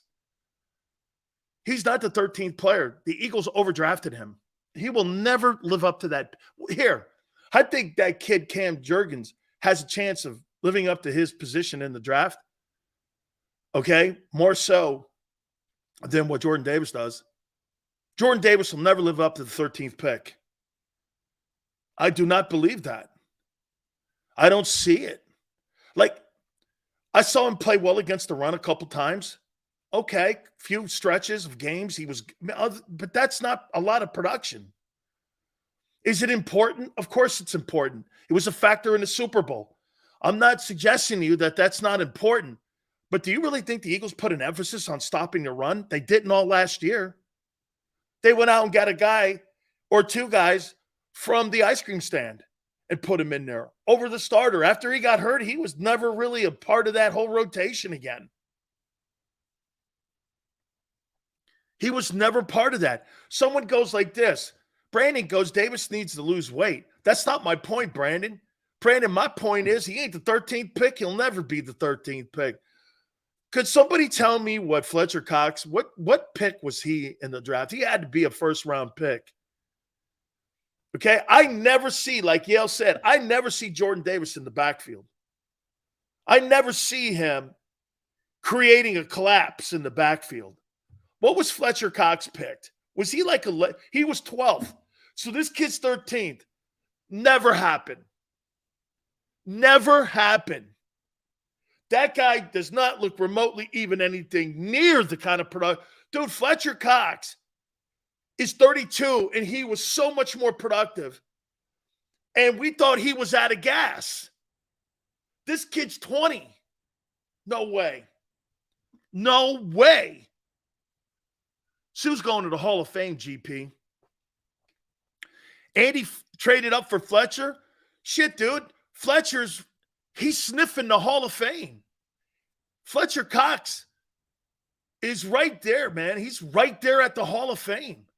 You could make an argument that guy was a Hall of Fame NFL player. I don't see it. Okay? I don't see it. Dude, really? Fletcher was drafted right around the same. Fletcher Cox is an impact guy, man. Round 1, 12th pick. Round 1, 13th pick. Two different dudes. He's going to be an Eagle Hall of Famer for sure. Brandon goes, Davis can't play enough snaps right now. He's conditioned. Shit, man. Brandon.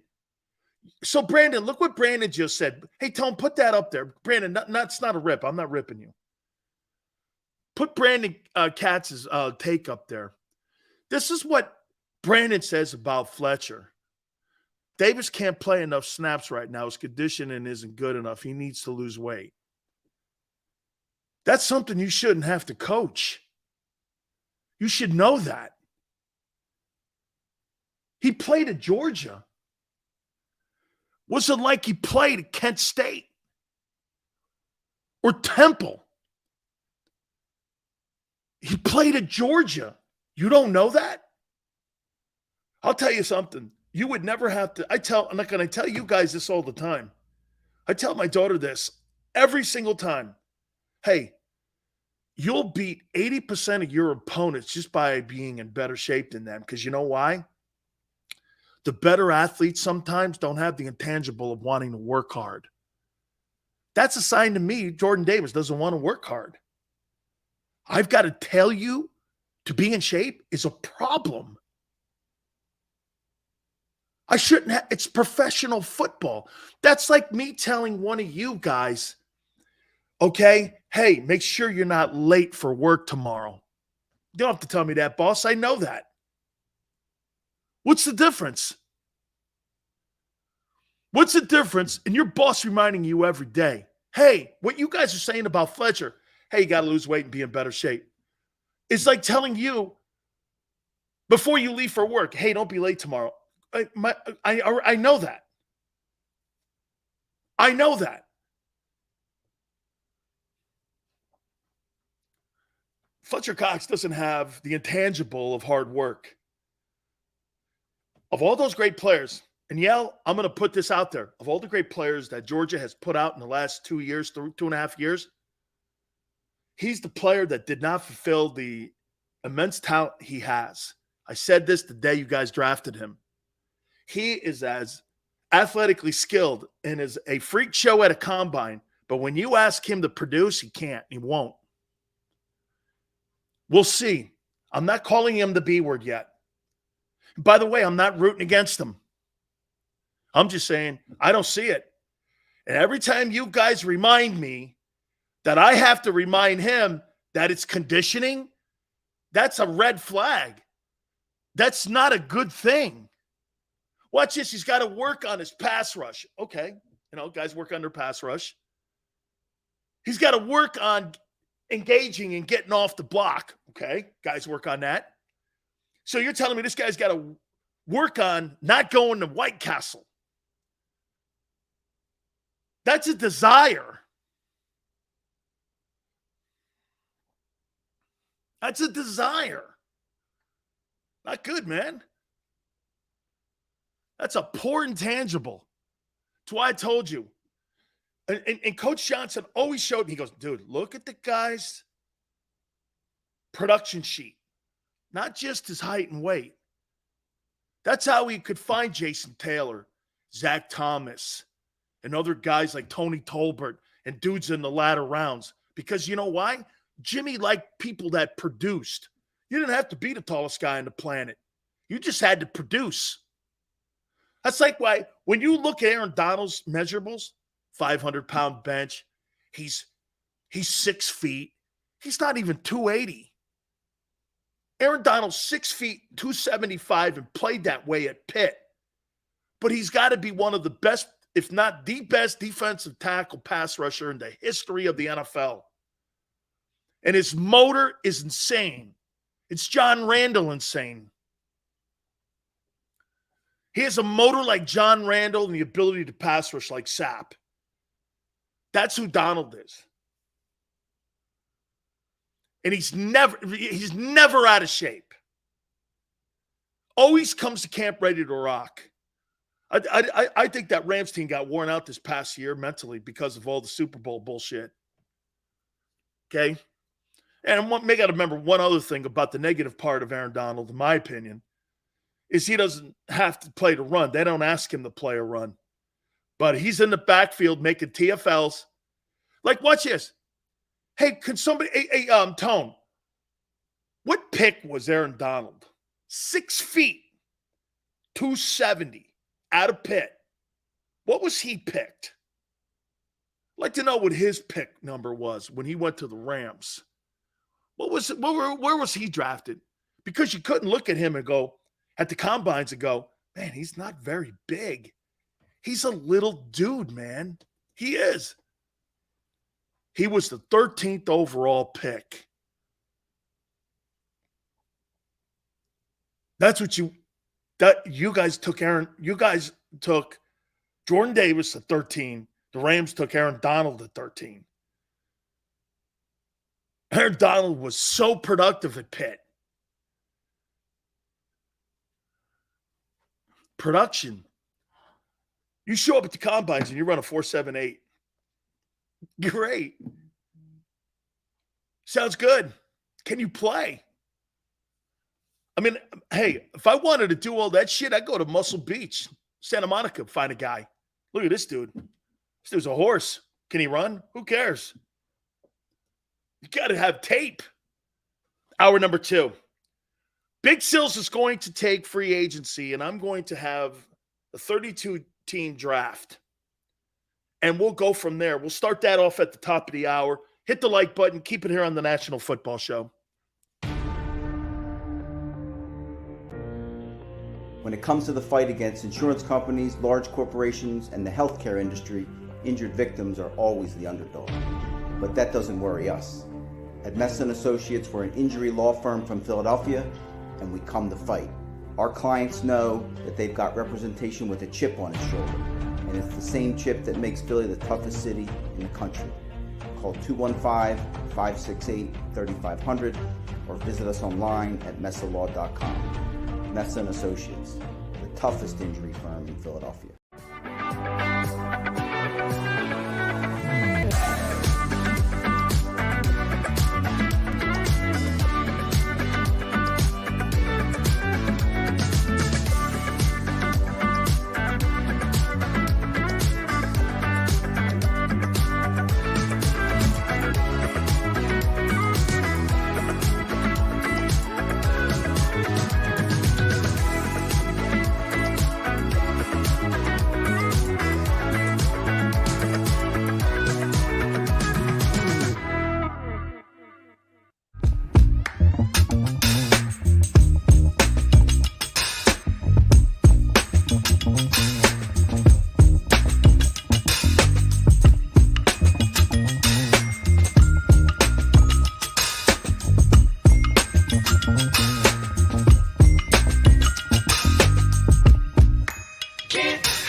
Hi everybody, my name's Jason Lombardi. I'm an inspector at DryTech.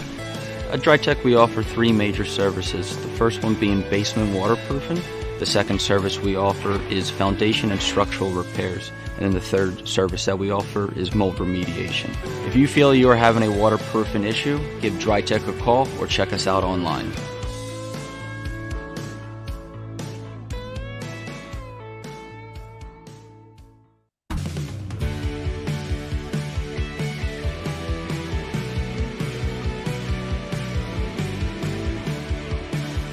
My name is Fran Salerno, and I'm a managing director here at Del Valle Insurance Group. Been in the business for over 36 years, saving people money on their insurance needs. Give us a call. Let us help you custom design an insurance plan that meets both your needs and budget.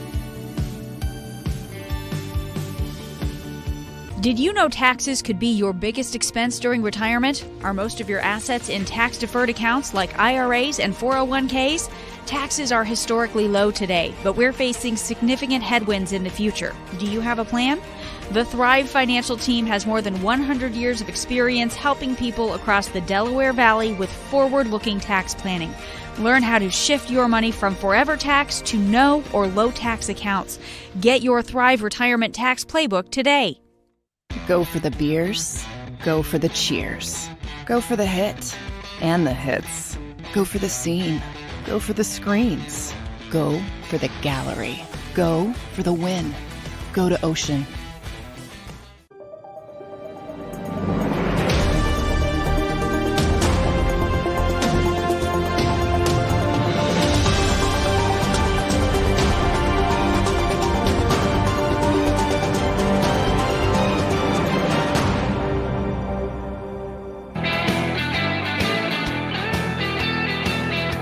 Hour 3, Big Sills National Football Show. Don't forget, tomorrow, Bruce Arians will join us.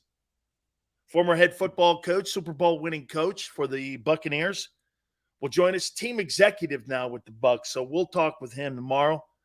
That'll be at 4:30 Eastern time, so we look forward to talking to Coach. So everyone's now talking about Carson Wentz being blown out in Washington. This is now his, third team that he'll be looking for to play. Fourth team now. Fourth team in 4 years. Wow. What a gigantic mistake the Eagles made. Massive mistake the Philadelphia Eagles made. The pick. The money. That guy is a millionaire because of Philly. And them jumping the gun. Look at all the teams that also wasted equity. Colts, Washington, the next team won't have to because they're going to get him for minimal money. But what broke this guy? What broke Carson Wentz? What broke him? How do you go from being – and don't tell me Jalen Hurts, please. Jalen Hurts did not break this guy. He did not break him. Carson Wentz may have been a failure as a football player, but with $120 million in a career earnings, he's my hero. Absolutely. $120 million. Thank you, Philly. Foles?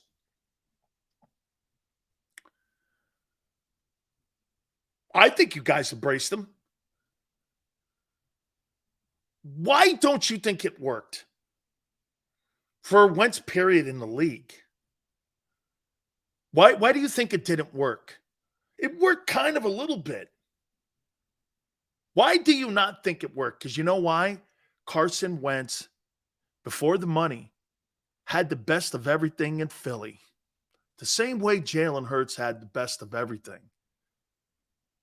Really good coaching, really good talent around him. He was on a rookie contract. They didn't have to pay the $120. They didn't have to give him that contract extension. They did, though. They ruined everything with the contract extension. They ruined him, too. He was not good enough to carry. It's funny, somebody brought this up earlier. Sills, how many $40 million deals have won Super Bowls? Well, one.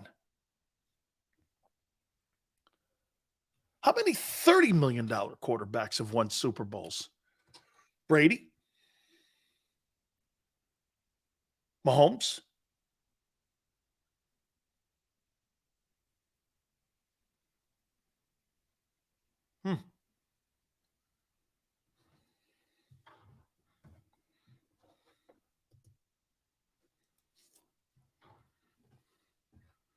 Tone says, Sills, the city protected Wentz like it was life and death. When Foles won that bowl, it did something to him.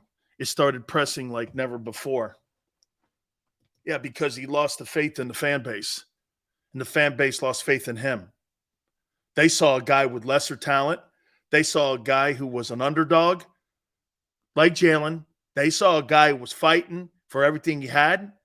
They saw a guy who, for whatever reason, embodied the city better than Wentz did. And they embraced that. They embraced the player and the attitude of Foles more than they did Wentz because they thought Wentz was given every opportunity. And he was. That's a city's makeup.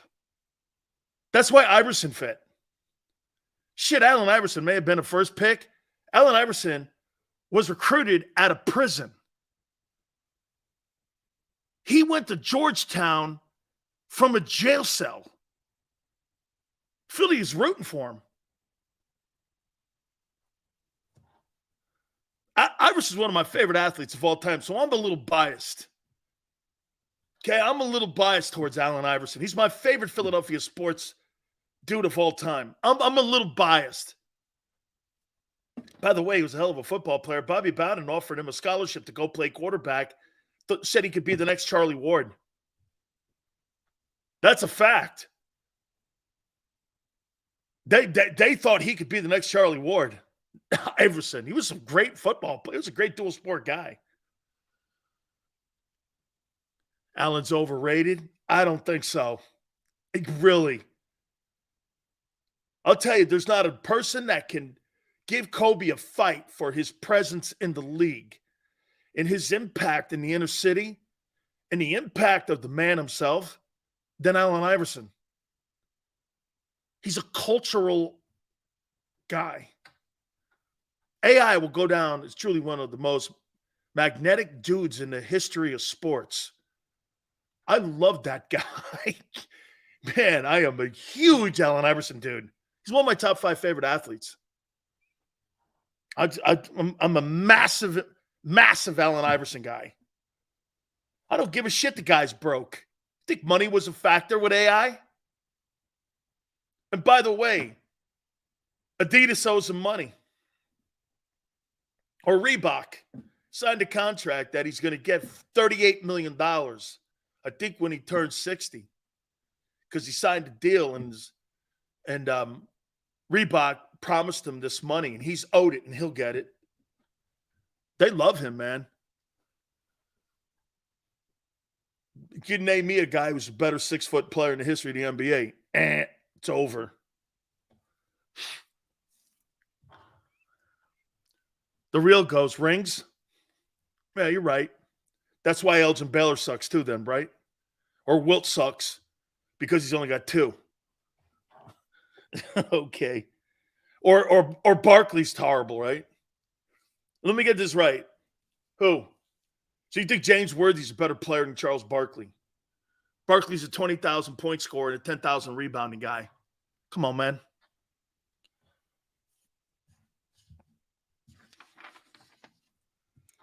Huge AI guy. GI says Allen Iverson took an absolute shitty Sixer team to the finals. I know. Get this. I was working in national radio at the time. And if I'm not mistaken, didn't the Sixers win game 2? I thought they won it. I thought they won it at the Forum. Game 2 at the Forum. Didn't Iverson lead that team? I know they ended up getting beat 3-1, but that was that Kobe Shaq team. That was that Kobe and Shaq team. Who was on that Sixer team to help him out? Elton Brand? And too better. Game one at Staples they won? Yeah, Chick Hearn was still alive for that. Absolutely. Okay, let's get I am going to draft the top free agents. Oh, real quick to finish Wentz up. So, are you saying that the city broke him like they did Ben Simmons won't even step on the court again? So you're saying the two casualties of Philadelphia is Ben Simmons and Carson Wentz? Wow. Your reputation precedes you guys. Think of this. See, I would have never have drafted Ben Simmons. You couldn't take LSU to the playoffs. You couldn't even get LSU in the postseason.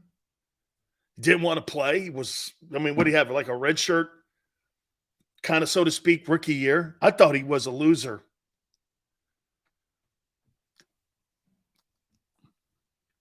But you drafted him. Guys on Instagram chasing down skirts instead of practicing his jump shot. Now he won't get on a court, but because what? Philly gave him a whole boatload of money and a contract extension, and it's all guaranteed? God, I wish I was an NBA guy.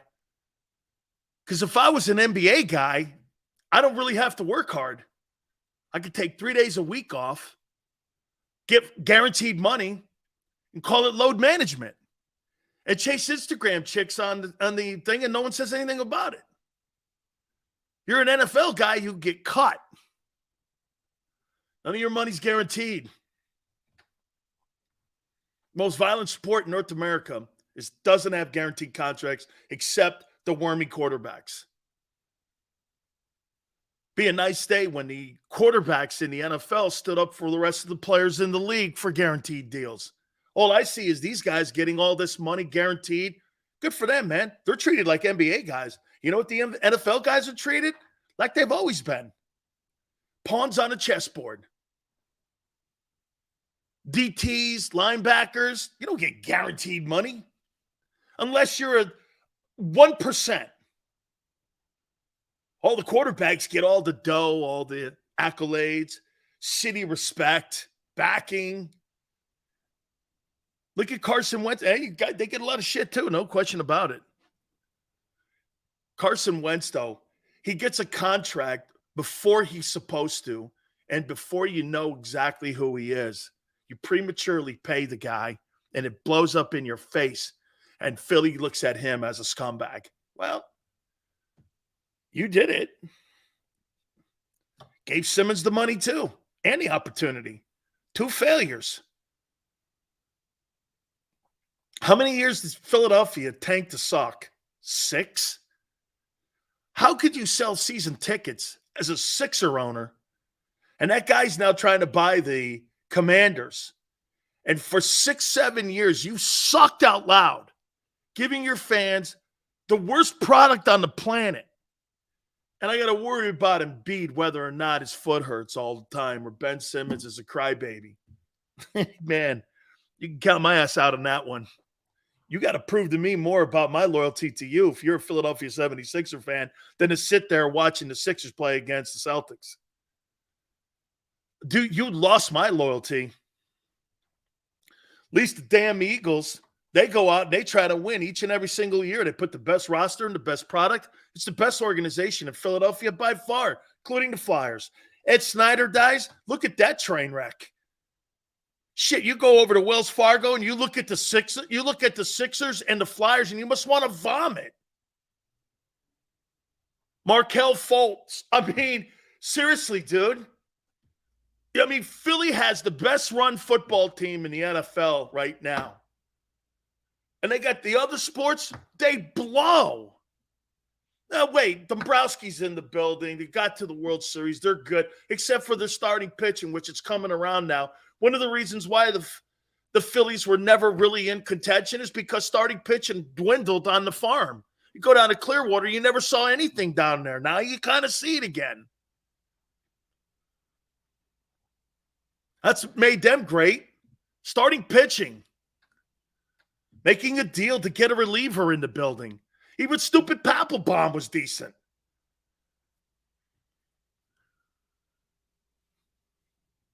GI goes, I used to be a diehard Sixer fan a diehard Eagle fan and Flyers fan. Now I hate him. Okay, I only watch the Phils. Harper's changing the culture around for you, GI. That's a guy that's getting paid and well worth it. Shit, I'd say the two best athletes right now that Philly has had in a long time that are worth going and seeing, it ain't Joel Embiid. It's Harper and Jalen Hurts. Joel Embiid? Come on, man. He needs to be tougher, a better leader. Whole thing, man. The Sixers are not. It's a shitty run organization. And Doc's been on this show. I love Doc. I've known Doc a long time. It's just shitty. Any team that will lose on purpose, count me out. You got to earn my loyalty back, dude. You're not just going to go like this. Hey, Sills, they're winning. They're one of the better teams in the East. Yeah, but they'll F it up. They always do. The Flyers are the Sixers are the old school way of Philly doom. They embody the Philly doom, the 76ers. You want to know what's wrong in Philly sports-wise? Flyers and the Sixers are the greatest example of that. Expectations and none. Eagles, no wonder it's a football town anyway. Let's do free agency. Let's see if you think some of these guys fit in some of these teams. I took the top 32. I took the top 32 free agents, and I put them on a team of need. These teams have a need. They may go into the draft. They may go into free agency. But what I did was I just took the top 32 free agents, and I put them on a team. So here we go. I'm going to start with the Bears. Javon Hargrave, DT, Philadelphia Eagles. They got $94 million in cap space. They are targeting Javon Hargrave. He will not be an Eagle unless there's a franchise tag, and there's no way Howie's putting an $18.9 million franchise tag on Javon Hargrave. Not happening. He'll make in the realm of $18 to $20 million. I got him going to the Bears. Falcons. Zach Allen, defensive line, was drafted out of Boston College. Has had a pretty good career down there in Arizona. They don't want to pay him because they can't because of the quarterback. He's looking for big money. And he's looking for big money, and the Falcons have it. They need a defensive lineman. This kid's pretty productive. I like him. I know him. He played in the same high school conference I played in called the FCAC up in Connecticut. It's where Steve Young and all these guys played up there. Ken Bell, bunch of really great. The kid Dwight Freeney played in this conference as well. There's been a lot of superstars that have played in that conference, and he's a pretty damn good player. I see the Falcons signing him. Raiders. You ready? I got the Raiders signing James Bradbury. They need a corner desperately. He was on the Eagles, and I do think the Raiders will give him an excess of $16 million to play corner. I see James Bradbury going to the Las Vegas Raiders. Seals, would you rather sign Hargrave or CJ? CJ. It's a passing league today. CJ. You know what's funny about the Raiders? The Raiders notoriously in the 60s, 70s, 80s, and even into the 90s were known for great secondary play. I can't remember the last Charles Woodson. After Charles Woodson, that anybody's played there in the secondary where you went like this. Holy shit, that guy's great. I can't think of anybody after Charles Woodson that played for the Raiders that was an effective secondary player. I just can't. They have not drafted well. They've not signed players to play in that secondary. And that used to be a place where, I mean, you had Jack Tatum and Mike Davis and all those great legendary players that played in the secondary. And I can't think of really any great players that ever played in that secondary since Charles Woodson. Lester Hayes, Mike Haynes, all those players, spectacular. They've sucked so long, like Yale says, in the secondary. That's why Bradbury is an essential piece. I'm trying to at least rebuild a little bit of that. They got a pass rush. They need some secondary guys. Jakobi Meyers. I got him signing with the Giants. Not bad. I think last year in New England, man, they effed the boat up offensively with the stupid play calling of Belichick and Matt Patricia. They finally got an adult in the building now with Bill O'Brien. And I think they'll right the ship. I think Mac Jones will come back to being Mac Jones a little bit. And I think he's probably got a future up there. I think Mac's a pretty good player. I think the same thing with Josh Allen. Took a step back because they lost a really top flight coordinator in Brian Dable. So I think you got him now. I think you got him a big deal here.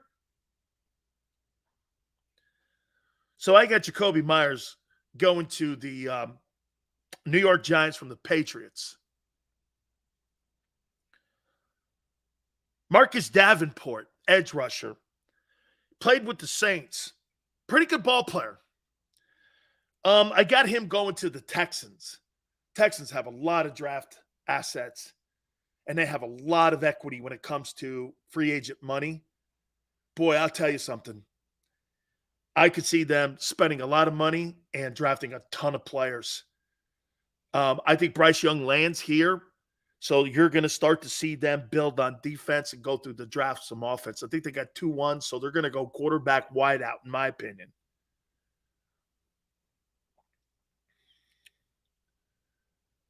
I got the Bengals signing Mike McGlinchey, offensive tackle, 49ers. Got to keep building around Joe Burrow. Got to keep building. They, you know what? I'll tell you something about the Bengals. If I'm Duke Tobin, the general manager, if I'm Duke Tobin, my number one thing every year is drafting OTs, wideouts, and in free agency, bringing in OTs and wideouts. I have to keep that guy healthy. If I have any chance of keeping him in Cincinnati and winning games, it's essential Joe Burrow's happy and continues to see that I'm drafting offensive linemen, drafting wide receivers, and I'll deal with free agency and some of the pieces, and I'll re-sign my defensive guys. I'll draft defensive guys as well, but I've got to make Joe Burrow know you are everything. And so McGlinchey played right tackle. He's a young kid, played with the 49ers. That'd be a huge loss for San Francisco, too, if he goes to the Bengals. Plus, you get him out of the conference. Seahawks. Draymond Jones played with the Broncos. I got him going to the Seahawks. Seahawks need D-line help. They need pass rushers stopping the run. And Carroll's a great coordinator. I like this kid. Broncos were a force on defense last year. Their shitty offense and poor hire in Nathaniel Hackett cost that defense an opportunity. I think they finished third. They were good defensively, and he was a force in that whole process. Okay? I mean, he was a force. I got the Ravens. Get this. This might be weird. What do you think of Juju Smith-Schuster going there and getting money? And I got Juju Smith-Schuster. I think it's right down the economic pipe. You're not going to bring in a top flight guy for Lamar Jackson. You need a proven veteran. You really want to draft a rookie? You might want to draft a rookie if you sign Lamar, but they need help on defense and in their old line. He needs a quality professional. Okay? But Yale goes, he's a mid-level wide receiver. Well, that means he makes mid-level money. I mean, you're not going to bring in a $15 or $12 million wideout with a $52 million quarterback. You're not doing it. You're right. He's mid-level. Well, that comes with money. You have to understand that. Well, you have to balance the dough, the cap, and bring in something for the player. Hey, watch this. Does DeAndre Hopkins work in both? Shit, yeah. DeAndre works anywhere. Well, not really. DeAndre Hopkins is going to want to have big money. Well, he ain't fitting in Dallas. Yell goes, well, yeah, if it's not Lamar playing in Baltimore, I'm not having Smith-Schuster. That'll change if it's somebody else. If it's a rookie, I'm not getting him. I'll bring in DeAndre. Just like the Eagles brought in AJ. Sure.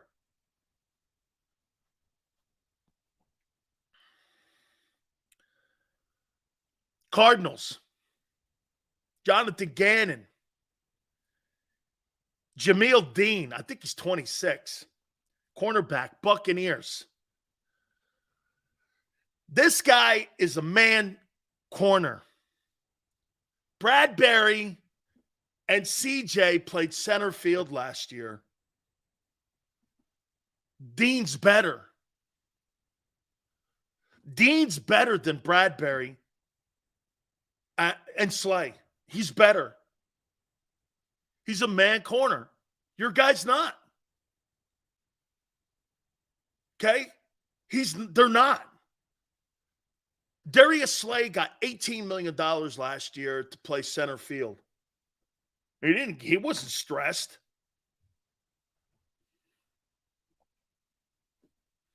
But watch this, Cody. He'll turn Jameel Deal into a corner. He'll turn him into every corner. You know what every corner's dream is? You guys will love this.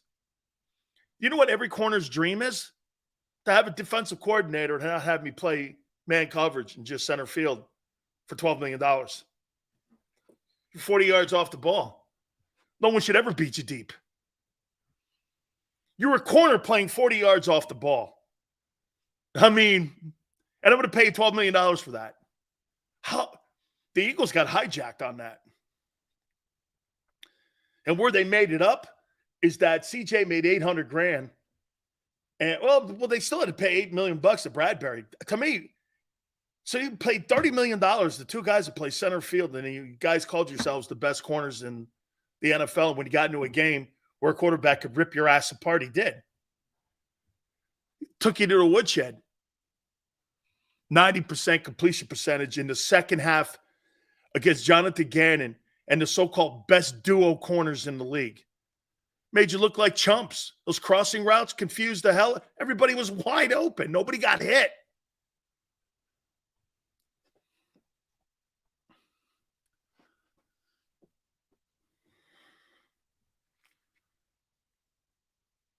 Number 10, I got the Lions. Cameron Sutton, corner, Steelers. You're coached by Mike Tomlin. That means you're in a Tampa 2. And that means you're in a Tampa 2. That means the Lions, they love those Tampa 2 guys. You see, here's the thing. The Lions have been a so-called target for Jalen Ramsey. Why in the world would I want to give up draft picks to the Rams for Jalen Ramsey when I could go get the kid Sutton from the Steelers that was coached by Mike Tomlin? Albeit Jalen Ramsey had Raheem Morris and they won a Super Bowl. I don't know. Why wouldn't I just wait for free agency? Get Cameron Sutton from the Steelers is going to be a free agent. Why wouldn't I just wait, not have to give draft capital up, and get a player who I think is just as good? I think this kid Sutton, I'd like to see him on the Eagles. Seals, do you like Tampa 2 defense? Cody, the only way a Tampa 2 works, you have to have two players. If you don't have a Derek Brooks or a Ryan Shazier, you can't run the Tampa 2. You got to have linebackers that can cover, tight ends, backs, hit, fill gaps, and dropping coverage. You're asking a lot. One of the reasons that the Steelers fell apart against the Patriots is after Shazier, when he got paralyzed, that defense was never the same. Everyone always goes, what happened to Pittsburgh? Ryan Shazier got paralyzed. Okay? Cameron Hayward is one of the best defensive tackles. And you got the kid Watts rushing the passer. Well, what happened to the Steelers? They lost Ryan Shazier. When you lost Ryan Shazier, it'd be like the Bucs losing money. It would be like the Bucs losing Derek Brooks. That's exactly what happened. So when you don't have that cover 2 linebacker, the Eagles could never play a cover 2. That's why a guy like Lovie Smith won't fit. And Philly, you guys want to know why Lovie Smith's not on your list? Lovie Smith's in Tampa too. You don't have linebackers, nor do the Eagles invest linebackers for cover 2. Why isn't Lovie? Every show on our network, right, Tone? How come Lovie's name's not on here? Why isn't Lovie here? Eagles don't have the linebackers for that. You don't have cover 2 linebackers. And that's what they think of Nakobe Dean, too.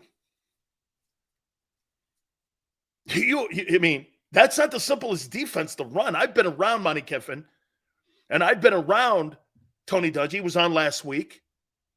And I've been around. I know all these guys. They say it's essential to have a cover linebacker. That's the key to running the 2. So Lovie Smith's not on the Eagles list. I never thought he was ever going to be. You don't have linebacker. I mean, TJ Edwards. I mean, comparing TJ Edwards to Derek Brooks in just skill set, it's like comparing the moon and the sun. Derek is skilled at everything. All right. Yeah, so if I'm the Lions, Jalen Ramsey, I keep seeing that name. I'm like, why would the Eagles or why would the Lions do that? I wouldn't. I'd wait. The Rams are going to cut Ramsey. Wait for him to get cut.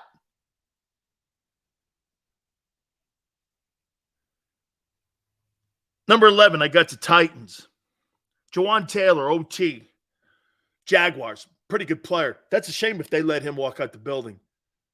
Because you got Trevor Lawrence down there. You need to do everything you possibly can to keep that kid protected. Number 12, Colts. I got Dalton Schultz here, tight end, Cowboys. Here's another loss that Dallas has to eat because of Dak Prescott. So you lose your tight. This is what the Cowboys are losing in the last 3 years. You ready? O-line, Amari Cooper, Zeke, I'm guessing, or restructure, and now Dalton Schultz. Dak Prescott is going to have an even lesser of a team. I say the Cowboys finished last place in the NFC East this year. Am I crazy to say that? I think they finished last. You're not getting better. I think they get better. I mean, where are they getting better? I think the Cowboys are going to finish last in the NFC East. I think Eric Bieniemy is going to attract offensive skill-powered guys. You got Jack Del Rio, Ron Rivera, and Eric Bieniemy in the building. I don't care what you think of them. They're good coaches. They're going to win games. Brian Daboll's showing you that they're changing the culture. And the Eagles, surely, where are the Cowboys in this mix? Restructuring Dak's deal is their biggest offseason move. Dude, you can say whatever you want about Amari Cooper. He did have 1,000 yards. What was it? Hey, what was the stat this year, Tom?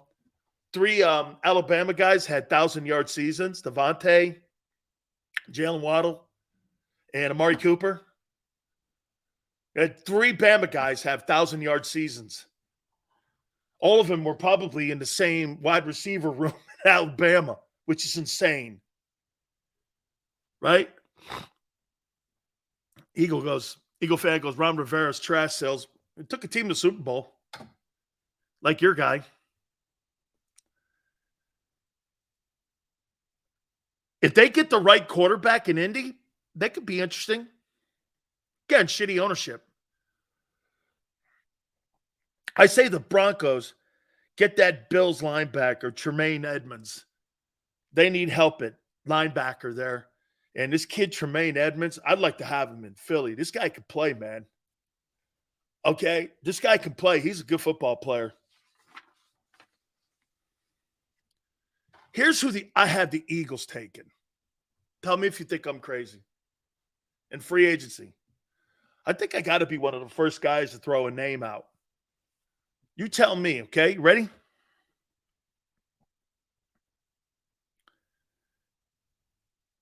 At 14, I got the Eagles taking Byron Murphy Jr., cornerback, Cardinals. What do you think? Byron Murphy Jr., cornerback, Cardinals. Free agency. Not going to be a kick in the pants money-wise. He's a good football player. He's kind of what they did a year ago. He plays center field a little bit. I got the Eagles targeting. Again, he's in the ballpark for the money. Byron Murphy Jr., Cardinals, cornerback, Eagles. Howie targets him. Puts him on the other side of Slay. Sign CJ, or you bring in Byron Murphy Jr., you put CJ at the other corner spot, you trade Slay away, you draft another safety, and you slide down to that pick to get that kid from Bama, moving down in the draft to get Brian Branch.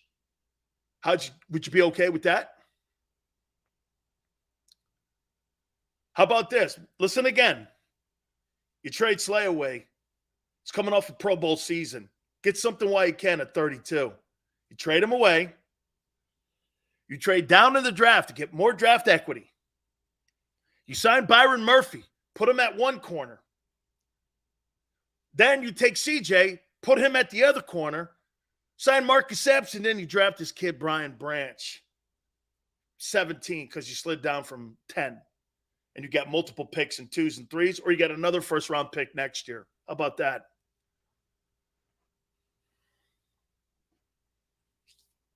Why? And some would go, Sills, I don't want to ruin the continuity. Why? You had no continuity going into last year. C.J. Gardner-Johnson was signed 10 days before the start of the season. You guys make it sound like that guy was been on the team for the last 5 years. Hey, am I right when I say this? Gardner-Johnson hasn't even been on the Eagles a year. He's been on like 9 months. Gardner-Johnson's been on the Eagles since like September, October, November, December, January, February. He's been on the team 6 months. 6 months. I've had no problem moving that guy.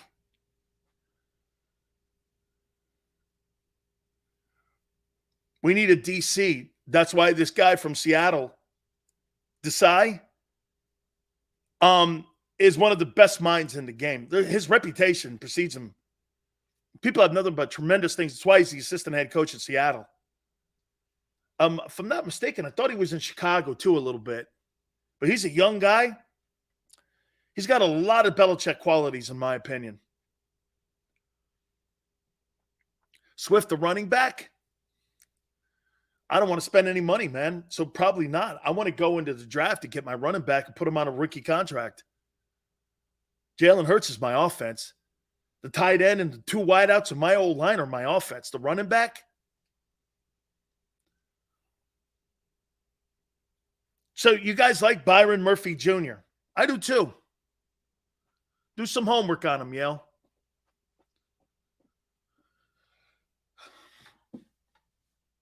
Atlanta Delphi Eagles Sports Talk. Do I think that Swift would be – you're talking DeAndre Swift, obviously, in Detroit. His injuries kind of worry me a bit. Okay? His injuries worry me a bit. He's a local kid. Probably wants to come home. Again, this all comes down to price tag. Eagles, again, I'm not getting rid of Miles Sanders for a lesser dude. And I'm not saying Swift is a lesser dude. I'm not saying that. Okay? Yeah, the kid posed 5'10", though, 5'11". I know he's a good player. He's out of Texas. I like the kid a lot. But, man, is that something you want to invest in? A 5'10" defensive tackle at 340 pounds? I don't know. You know what I mean? You want to put $10 million into that? I don't think so. Okay? Here's the Commanders. Tell me what you think of this. I say they go after Derek Carr, and I think Eric Bieniemy attracts him to go and play in Washington. The not knowing who the owner is, if it's going to be Snyder still or Jeff Bezos or whatever, I get it, okay? But Derek Carr to Washington makes sense. Antonio Gibson, the running back, they're improving in the O-line. They've got wideouts, the kid from Penn State. McLaurin out there as well. You put Derek Carr in there with Eric Bieniemy and that defense. I'll tell you, Washington, okay, that right there, if you put Carr in Washington, they beat the Eagles too with Tyler Heineke.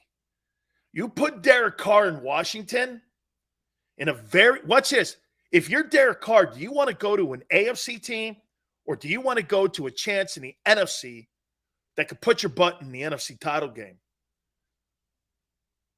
Okay? The road in the NFC is easier for Derek Carr than in the AFC, which means incentives, playing time, wins, reputation, chance of signing another contract. He wants between 30 and 35. That's doable. Okay? Better coaching. Same shit organization. You know, people here are going like this, Carr will get killed. Hey, Washington beat you. Legitimately, too. Hurts wasn't hurt. They legitimately beat you. Make it sound like you didn't. The first game you did, and then better coaching. The Washington Commander coaching staff, even with Scott Turner, outcoached you in that second Washington game. They outcoached you and outplayed you. That's a fact.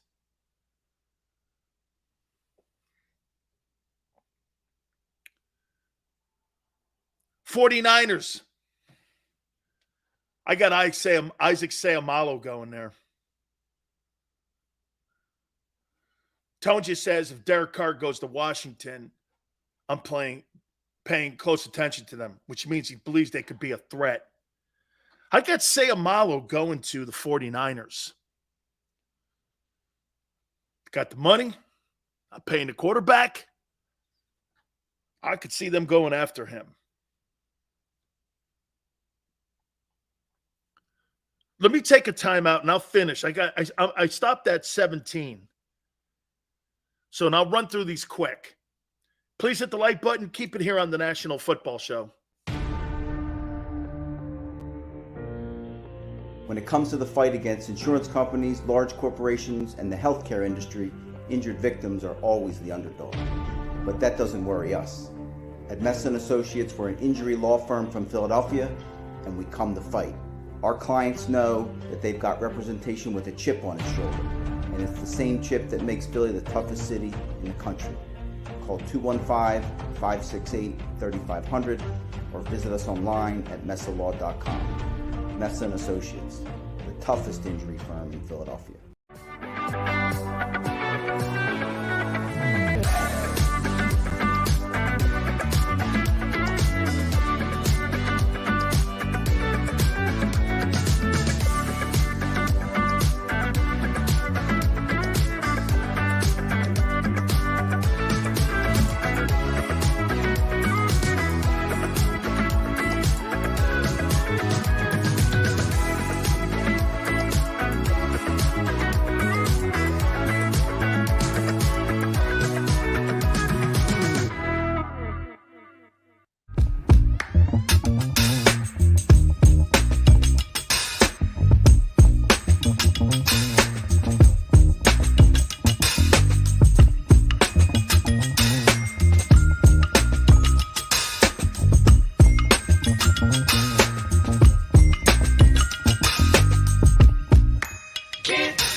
Hi everybody, my name's Jason Lombardi. I'm an inspector at DryTech. At DryTech we offer three major services, the first one being basement waterproofing. The second service we offer is foundation and structural repairs. And then the third service that we offer is mold remediation. If you feel you are having a waterproofing issue, give DryTech a call or check us out online.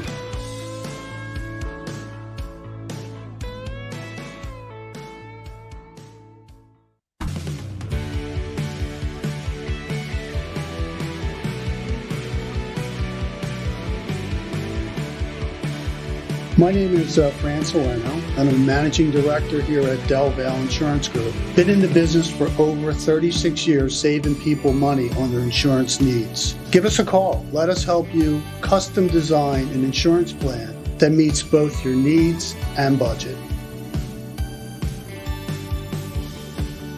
Did you know taxes could be your biggest expense during retirement? Are most of your assets in tax-deferred accounts like IRAs and 401ks? Taxes are historically low today, but we're facing significant headwinds in the future. Do you have a plan? The Thrive Financial team has more than 100 years of experience helping people across the Delaware Valley with forward-looking tax planning. Learn how to shift your money from forever tax to no or low tax accounts. Get your Thrive Retirement Tax Playbook today. Go for the beers, go for the cheers, go for the hit and the hits, go for the scene, go for the screens, go for the gallery, go for the win, go to Ocean.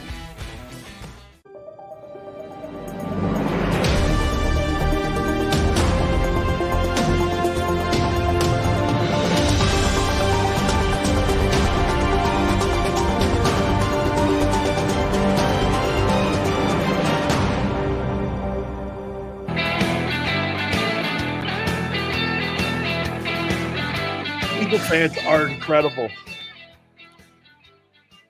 So we posted out there on my Twitter page that I said that the Cowboys would finish in last place in the NFC East. Here's Eagle Big Sills haters. Best take he's ever had. Guy finally hey, clock's right. Clock's right twice a day, dude. I'm like, okay, all right. So I see where I have to go now. It snows in Los Angeles now. All you have to go is to a Hollywood party reel, and it snows every night in Los Angeles with those weirdos. Real. It snows every day with those idiots. Now they're streaming the SAG Awards. Seems like people are interested in Hollywood. Hey, real, people are really interested in Hollywood. You're now streaming it. Hey, I have a lot in common with all the actors now in Hollywood. I'm a bullshit artist, and I'm streaming. How you doing? Right? Yeah. I got a lot in common with the Hollywood actors now. My great streaming show, and I'm a bullshit artist like they are. Hey, it's all good. Let me finish this thing up here. Oh, man. I was like, where's the SAG Awards? It's streaming. Oh, right in line with Big Sills. I like it. Harvey Keitel. Is he still alive? Those old-timey guys, are they still alive? Harvey Keitel? Is he still alive? You have to give me an updated list of all the dudes that are those Hollywood freakazoids and let me know if they're still alive. Bad Lieutenant, I love that movie. Show me your ass. I'm sorry, it's a family show. Let me finish. Winston Wolf, please stop it. Steelers, Andre Wiley, OT. I think the Chiefs take a hit here. Chiefs. How about this one? Odell Beckham Jr., Kansas City Chiefs. What do you think? Kansas City Chiefs.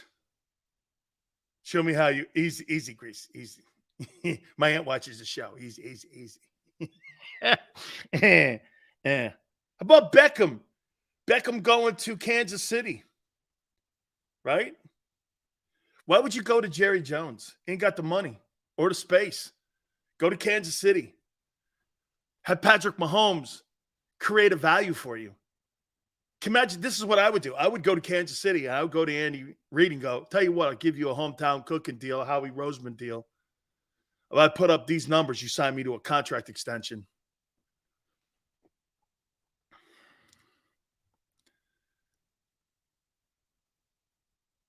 Mike Gesicki, tight end. Packers. Got to give the pothead what he wants up in Green Bay, don't you? Yeah, man. I need a tight end. You are a tight end. I'm sorry. Yeah, you are a tight end. Give the pothead his tight end, man. Aaron Rodgers needs a tight end. Hookah? Anyone? No, it's all right. I'm good. How about this one? Saquon Barkley to the Cowboys after they cut Zeke and Pollard. They don't re-sign Zeke or Pollard, but sign Barkley. Could you see him doing that? And giving him the $10 million they were going to pay Zeke? Saquon Barkley to the Cowboys. And you get rid of Pollard and a washed-up Ezekiel Elliott. Would you do that? Guys are going, hope not. Well, I know, hope not. Yeah, shit, give the tight end. Tell the tight end, hey, look, you're going to go play with the pothead up in Green Bay. It's all good. Don't worry. You won't see him very much. You'll just see him on Sundays. He won't bug you because he doesn't bug anybody else. You know who he is? He's like the Poxaquani. What's it, the guy with that sees the shadow, whether it's going to be a long, like a summer or a long winter, I mean. He's like the groundhog guy. He comes out. Packers are going to have another long season. Here's Aaron Rodgers comes out of his hole, and he goes, Packers are going to have another long season. Whew. Boy, you don't know how long a season.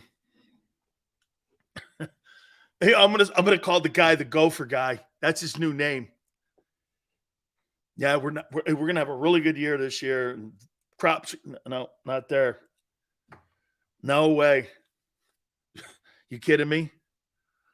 Hey, Ricky Williams is saying that Aaron Rodgers is the best quarterback he's ever seen. That should tell you all you need to know. That's my quarterback. Ricky Williams, that's my quarterback. Panthers, Levante David stays in the division too. Was with the Buccaneers. The Browns get that Jordan Poyer kid from the Bills. I think he's good. That safety kid, I think he's too rich for the Eagles. Jalen Ramsey to Detroit. Why would I do that? Why would I give up draft choices? Dolphins, Jimmy G. But Jimmy G to the Dolphins. Move off of Tua. There's your gap guy. You draft a quarterback if you don't do anything with Lamar. Bills, Josh Jacobs goes to Buffalo because Josh Allen needs a running back. Chargers, Paris Campbell, wide receiver. Played with the Colts last year. Not too bad.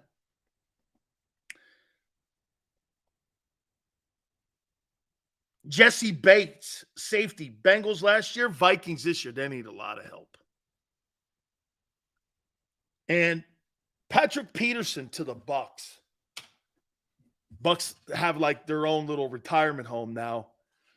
After Tom Brady, the Bucks are gonna suck so bad. Like these next couple of years, everyone's going to want out. Oh, you're going to think people were running for the border. Hey, I don't know what that means to you politically. I'm just saying that people are going to be running to get out of Tampa because that thing is an absolute shit show, man. Absolutely. Hey, I appreciate it. Tomorrow, we are going to have on the former head football coach of the Tampa Bay Buccaneers, Bruce Arians. That'll be at 4:30. So I'm looking forward to that, talking to him about Tom Brady. Do more as we get into the combines. The combines officially start tomorrow. Xander, thank you. Big Joe, thank you. Tone, you're doing such a great job. I can't thank you enough. And all of you, please hit the like button. Thank you so much. Don't forget tomorrow, 3 to 6 Eastern, and we'll see you on the flip side. When it comes to the fight against insurance companies, large corporations, and the healthcare industry, injured victims are always the underdog. But that doesn't worry us. At Mess & Associates, we're an injury law firm from Philadelphia, and we come to fight. Our clients know that they've got representation with a chip on its shoulder, and it's the same chip that makes Philly the toughest city in the country. Call 215-568-3500 or visit us online at messalaw.com. Mess & Associates, the toughest injury firm in